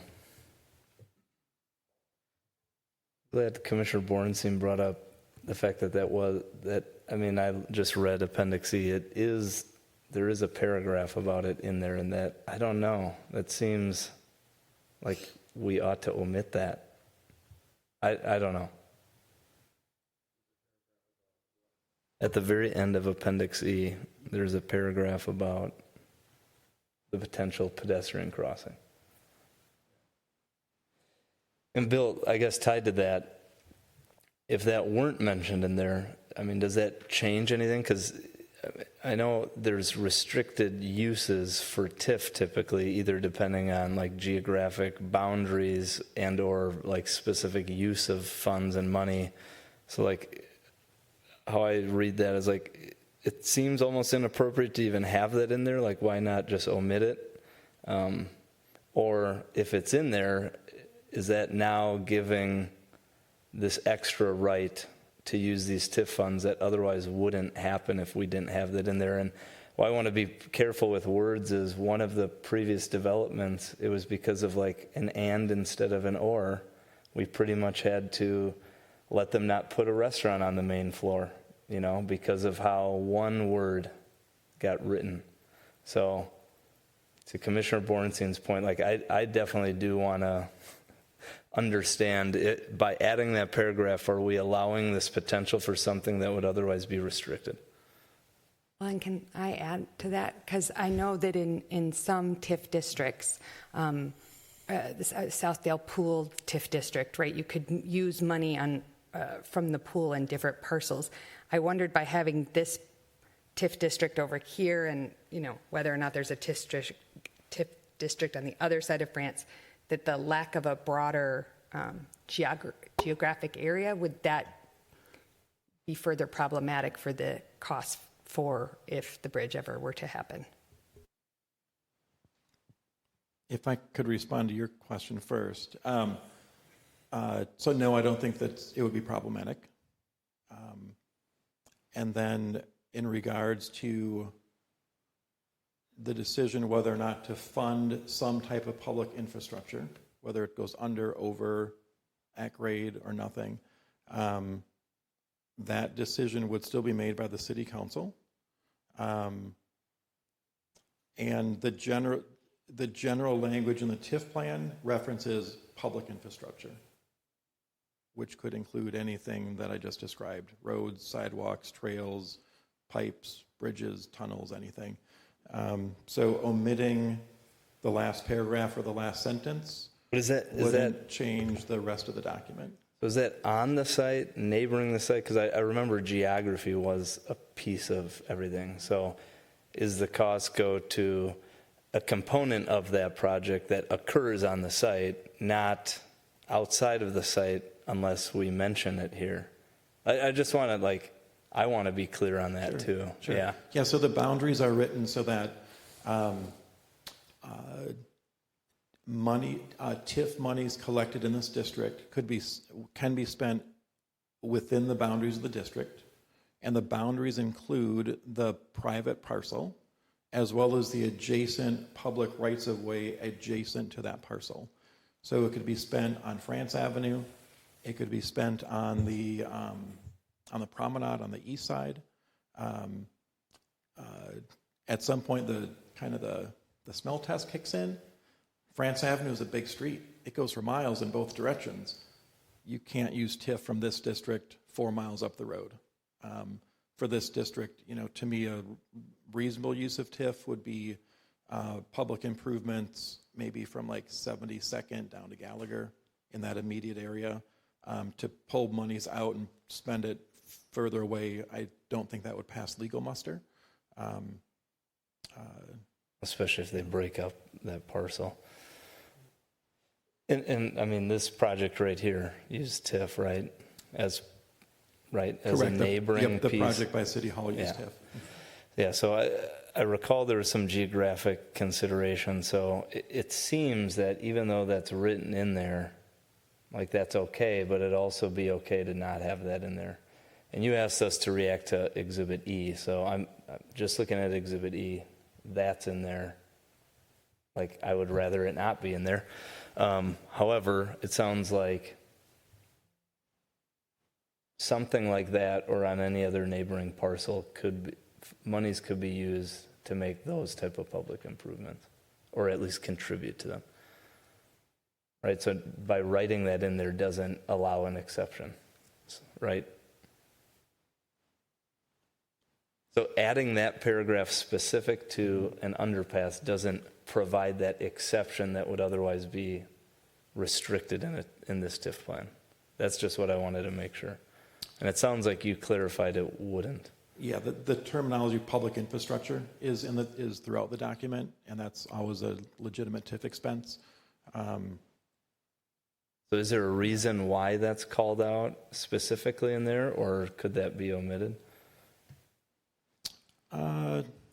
The pedestrian cross, it's like the last paragraph of Exhibit E. Does it need to be in there? It probably could be omitted until I got to the city council and they told me to write that up and include those types of options. At this point, I get the sense that the city council wants that option. They're not sure if they're going to go there.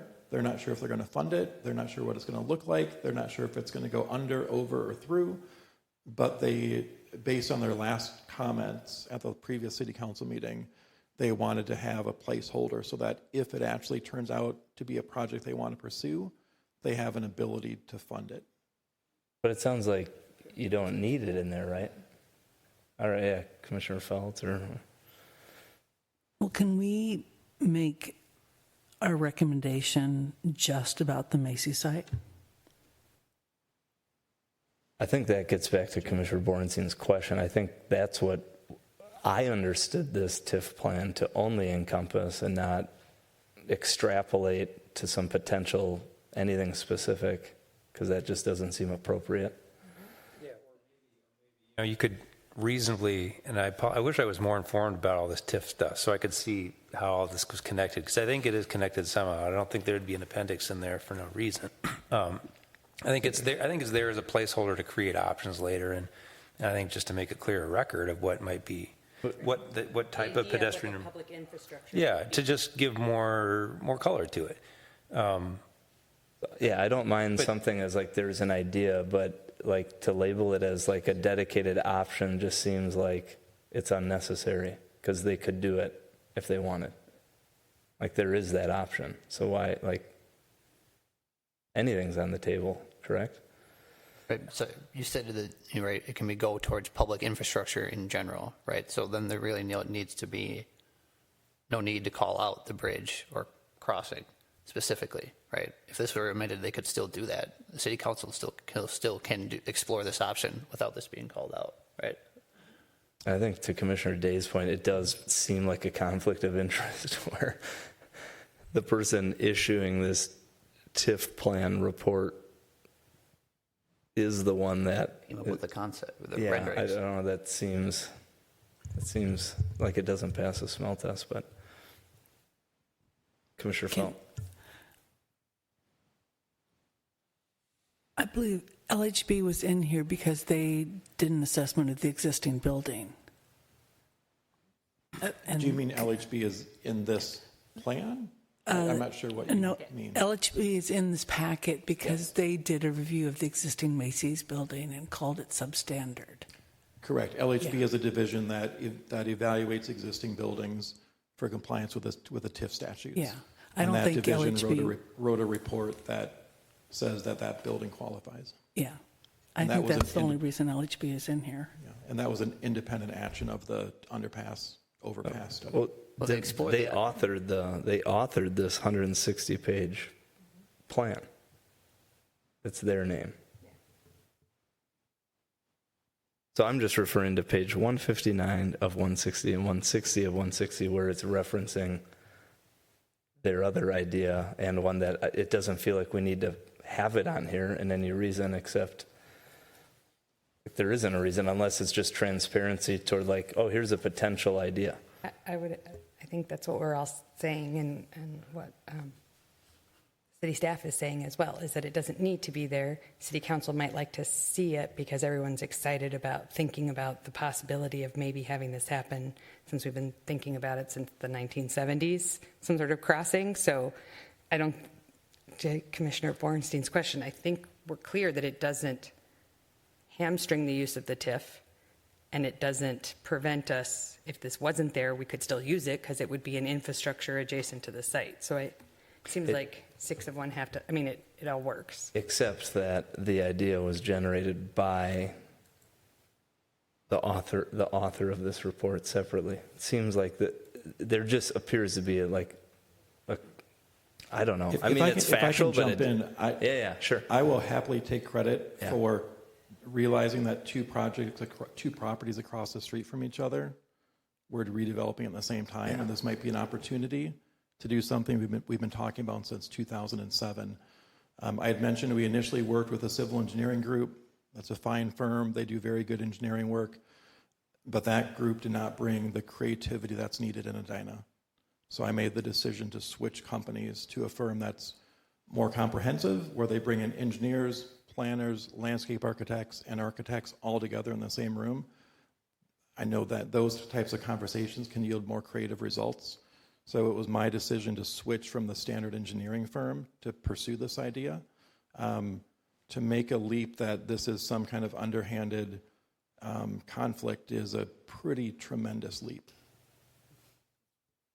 No, it's just the fact that they were the ones that generated the idea, and they're writing the report that then prompts that. It seems kind of like circular. I don't know. The LHB project number 230310.00, performance-driven design, is only the report on the existing Macy's building. Is that what you're referring to? It's for the TIF district. Yeah, I guess. TIF Plan 72nd, France, number 3 draft, page 59 of 62. Yeah, I'm looking at their whole. Yeah, they've been a consultant on a lot of projects. Yeah, they authored the whole thing. I just wanted to make it clear, like, if it would make it easier to, like, remove any sniff of, like, a conflict of interest, it seemed to me it'd be wise to just eliminate that if it doesn't have to be there. It seems like other TIF plans haven't earmarked or called out a specific investment or option before that I've been aware of. So this would be the first. And that, if you said that's okay, like, I trust you. I'm just trying to find things that would satisfy any constituent who might be caring and wanting to make sure that we're navigating this process without conflicts, without anything. So we've taken the same approach on this plan, on this TIF plan, that we took on the Grandview 2 TIF plan, the 50th and France TIF plan, the 44th TIF plan, the Eden Wilson TIF plan. So there's nothing, we've been very consistent in how we pursue these. Okay. I don't see a conflict there. Here's where I'm still a little confused, and I'm trying to not make it difficult. I think I'm less concerned about the conflict thing. I'm more focused on just the substance of what a vote would mean. And I can't remember what language you said. I'm just sorry, I'm forgetting the language. I think it was something like, we find that the project is consistent with, the general plans for development, and that would include improvements to the pedestrian realm or something or improvements to the public realm or something to that effect. And typically, that would be like improvements to an grade crossing, a sidewalk, and that wouldn't be controversial at all. And I think everybody here would be like, yeah, the project was approved. It's clearly consistent with the Southdale plan, the Southeast Edina plan, the comprehensive plan, and of course using some funds to improve at grade pedestrian crossings consistent with that. I don't even think we'd be having this conversation. It's just the fact that these specific sort of unusual pedestrian bridge and tunnel concepts are being called out as ones that might get be subparts, where I'm wondering, in order to vote yes, knowing that those are also on the table, do we need to evaluate whether those concepts are consistent with the plans or not? And that's just where I'm getting a little bit stuck. I don't know what those concepts are and whether they would be consistent with the plans or not, because some of the ones we've seen sort of seem like maybe they would be less consistent with some of the plans that are in place for that area. And so that is the only place where I'm getting a little bit hung up is does everybody kind of see what I'm saying? So I think, yeah. I'm not a TIF expert, so Bill, tell me when I'm wrong. But in the PUD, as a condition of the proposal of the PUD, the developer will have to make certain infrastructure improvements, will have to take down a substandard building, will have to do environmental cleanup. They'll have to do all of that as part of the guarantee to get the TIF financing for the developer. Eventually, the city will get dollars from that TIF district, and we're talking about how the city could spend those dollars. We're still going to get all the infrastructure improvements from the developer as a condition for them getting this loan. So the city then can take those TIF dollars and do any additional infrastructure in and around the area, whether it's the bridge or not the bridge. But the benefit to us as a city is we have a substandard building removed from the city, we have environmental cleanup, and we have new infrastructure and amenities in that PUD district. And what I'm also hearing is any kind of overpass or underpass or pedestrian crossing is between the city council and the traffic commission. Yeah. It's just mentioned in this plan, so that. But our ask is this plan, The TIF plan. does the TIF plan conform? And this is part of it. I mean, if you ask for $24 million of that TIF to go to that undercrossing, then I would say that it probably doesn't conform to the plan, to redevelopment plans, and I wouldn't have seen any details on the bridge. I don't think we're being asked about what the city does with the dollars on the back end of the project. We're being asked if the project and all of the things that are part of the project are in compliance with the Southdale Comprehensive Plan, right? No, it's the TIF plan, not the project. It's the TIF plan. Does the TIF plan conform basically to the comprehensive? The TIF plan that includes the demolition of the structure, the environmental cleanup, the road. And this discussion about. And the discussion of the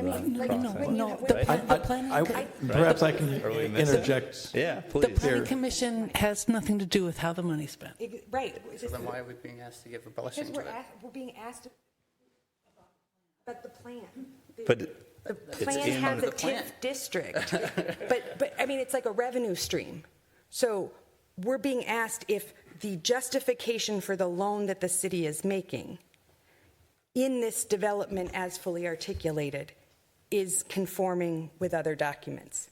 When the city gets the revenue stream from creating the TIF district, like when they get their loan paid back with interest, how they spend that is not our purview. I mean, I don't know. Then why is it in the project description that we have to make our purview tonight. That was my But question. there's also, can't we just financials in here about how Ellers is going to evaluate but not in the Appendix E. Appendix E was the only thing we're asked to advise on. So that's why I was just saying, couldn't we just remove that last paragraph of Appendix E? That's what we're asked about, right? Does the project, as in Appendix E, the description, as part of this TIF plan, conform to the comprehensive plan? That gets back to Commissioner Borenstein's question, like, of that nuance. And it is mentioned there. That's why I'm like, couldn't we just not mention it there and make this a lot easier for everything we've talked about? The last paragraph of Appendix E. Yeah. If I could interject. So part of the reason that we included it in there is there's the Southeast Edina redevelopment plan. And I've got one slide on pulled up here. But in that plan, and that actually comes way before the comprehensive plan was written, one of the fundamental goals for creating this redevelopment plan and then using TIF dating back to the 70s was to, quote, improve access for pedestrians and bicyclists throughout that whole France Avenue area.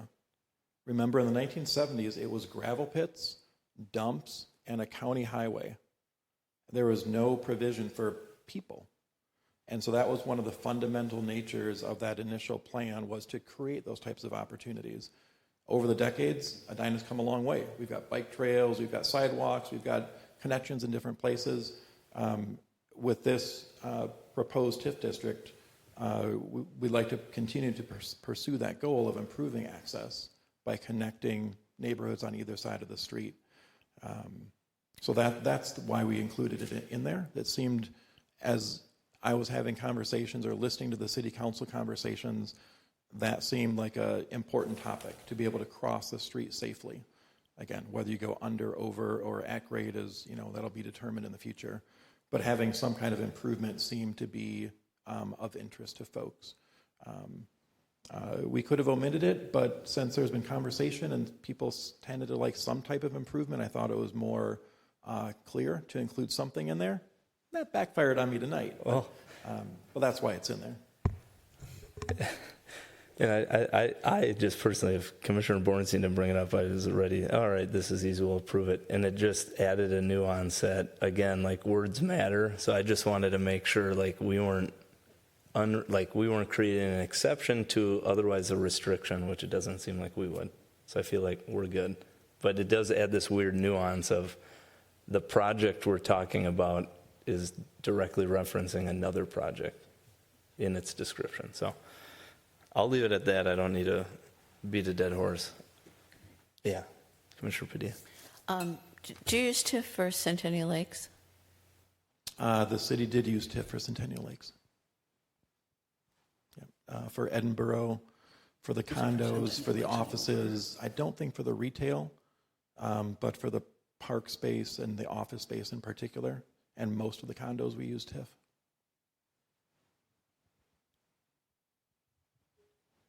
Can you use TIF for Centennial Lakes anymore? I'd say that type of development. Sure, they're doing it in St. Paul. The Highland Bridge development is using TIF as a public finance tool. I don't think you could do it at Centennial Lakes today. You'd have to inspect all the buildings and call them blighted and substandard. I don't think you could do that at Centennial Lakes today. Well, before we get further, I just want to say thank you. You knew why you come here is because things get all mixed up in a blender, but we do, like, there has been things where, like, one word has really mattered later, so we want to definitely be cautious and feel confident about it, but, I mean, I feel good. What do you, less good? I hate being difficult. Like, this is not what I want. I just know this topic, so this topic's been percolating around for many, many months with this group. So it just has been. And this TIF plan says this underpass or bridge crossing will address blah, blah, blah. So, I mean, the TIF plan, it seems, includes specifically contemplating an underpass or bridge. And whether or not someone thinks it's a good idea to spend money on it, that's not for us to decide.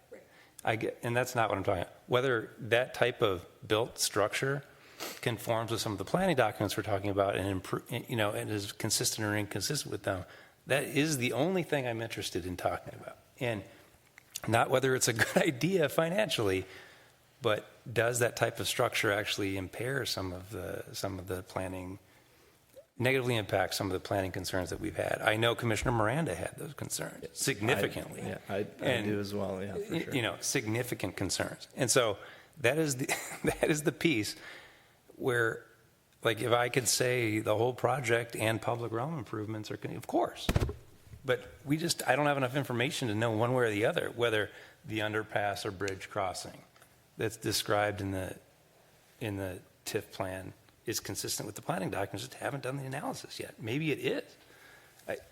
So sorry for being a stickler. I think it's better for us to talk through this stuff now, though, than like later on, which has happened with some of the other projects in this exact area. Like Jimmy was saying, there was an and/or that was basically the difference between getting a strong project and an okay project that was a little less strong. So that's why our group is focused on this kind of stuff. You're fine. Can we say this underpass at grade or bridge crossing? I mean, if we don't know what it is. Sure, it says something to that effect, but if there's a way to wordsmith it that makes you more comfortable, that's fine. Because it says this work is intended to improve pedestrian and bicyclist routes to and from the TIF district, and I think we all agree with that. Integrated site plans for the development of this underpass or bridge crossing will address existing vehicular pedestrian safety. If it says this underpass at grade or bridge crossing, I feel like you should just take that whole paragraph out and simplify it all. Right. The very last sentence says it could be used as a funding source. Like it's written as a hypothetical that the TIF could be used to fund the public crossing if directed by the HRA. But aren't we only talking about the Macy's site? I mean, so that's the that's boundary. Why I don't get it. It's just an idea for the city staff of what they could do if they wanted to envision what adjacent infrastructure could look like. I don't think it's an and/or. That without writing it down specifically. Well, why do they want it in there? This is like a 60-page document, though. The whole thing is the TIF plan, and there's lots of words in here that we generally don't understand in many ways, but I think the land use piece inside the property lines isn't changing. I mean, all we're asked is to react to like these 3 pages. So that We're asked to, the whole thing is the TIF plan. Yeah, but like Appendix E specifically was our ask, right? Right? Yeah. the ask is. We can just keep going and going and going. Not sure if it helps or not, but when you all reviewed this, the condition on the developer was to create a plan that could accommodate either one. So there was no detail about whether we're going to go over, under. That was the condition of the land use requests. Was it? Okay, there was a condition. There was that the project had to accommodate either scenario. So either underneath at grade. That's a helpful. Yes. Okay, that's helpful because then it's okay. If we approve that, positive. Yeah, I don't know. Well, I was stuck on the tarmac in Tennessee during that meeting, and I wasn't here one way or the other. So I might have to abstain on this one if we're not able to take that sentence out. Not because I'm trying to be difficult. I just don't feel like I have enough information to decide whether this TIF plan conforms with the planning documents right now. Maybe I could get there, but I just think I've learned from past experience on this one. Thanks. Does everyone else feeling any questions? Any motions? I'm just going to say I'm going to abstain as well. I feel the same way. I don't have enough detail about the TIF plan. It's a very generic statement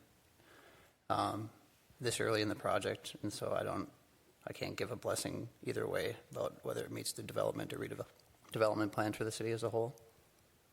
Are we doing our deliberations? Yeah, this is still deliberations. What I will say from Carrie's clarification, if those were actually mentioned and conditioned in the actual development plan, I feel much better about this and those words in there. So if that is confirmed, I'm okay with this in here. I don't feel like there is a conflict between anything, really.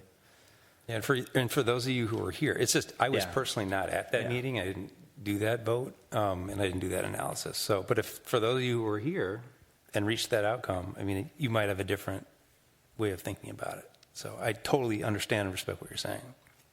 Sure felt.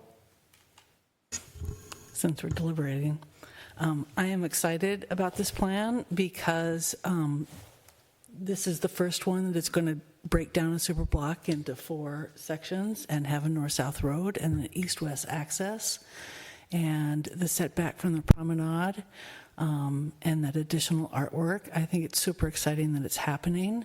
I am for better pedestrian access and bicycle access, and so I'm all for this.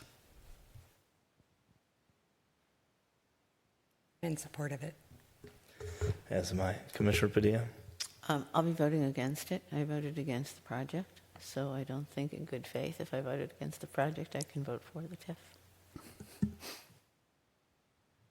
Okay, so just projecting forward, if there's 6 of us to abstain, 3 in favor, 1, it still passes, right? You need a majority, right? Yeah. All right, well, are we good to just go to, I guess we need a motion first. Motion to Adopt. adopt Second. Resolution. the resolution.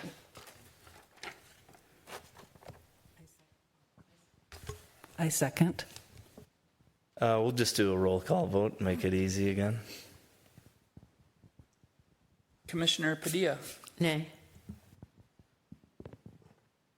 Commissioner Day, sorry. Abstain. Commissioner Bornstein.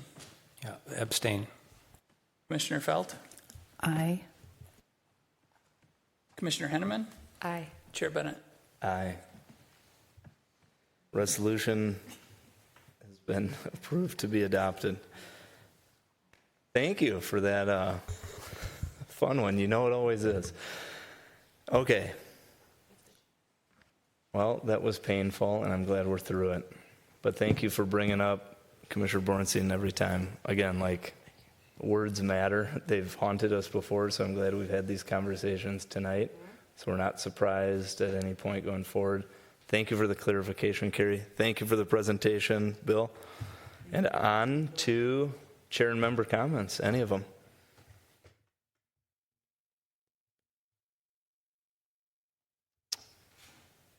Okay, on to staff comments. Yeah, a couple of updates from City Council.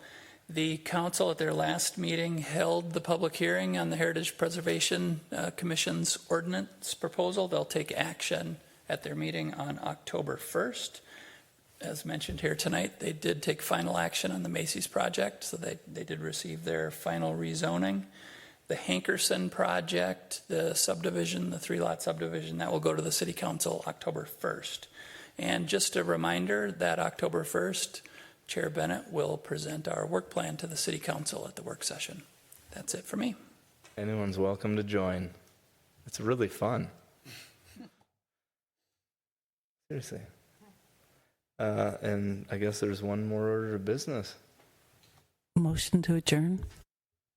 Second. All in favor, say aye. Aye. Motion carries. The meeting has been adjourned. Thank you, everyone.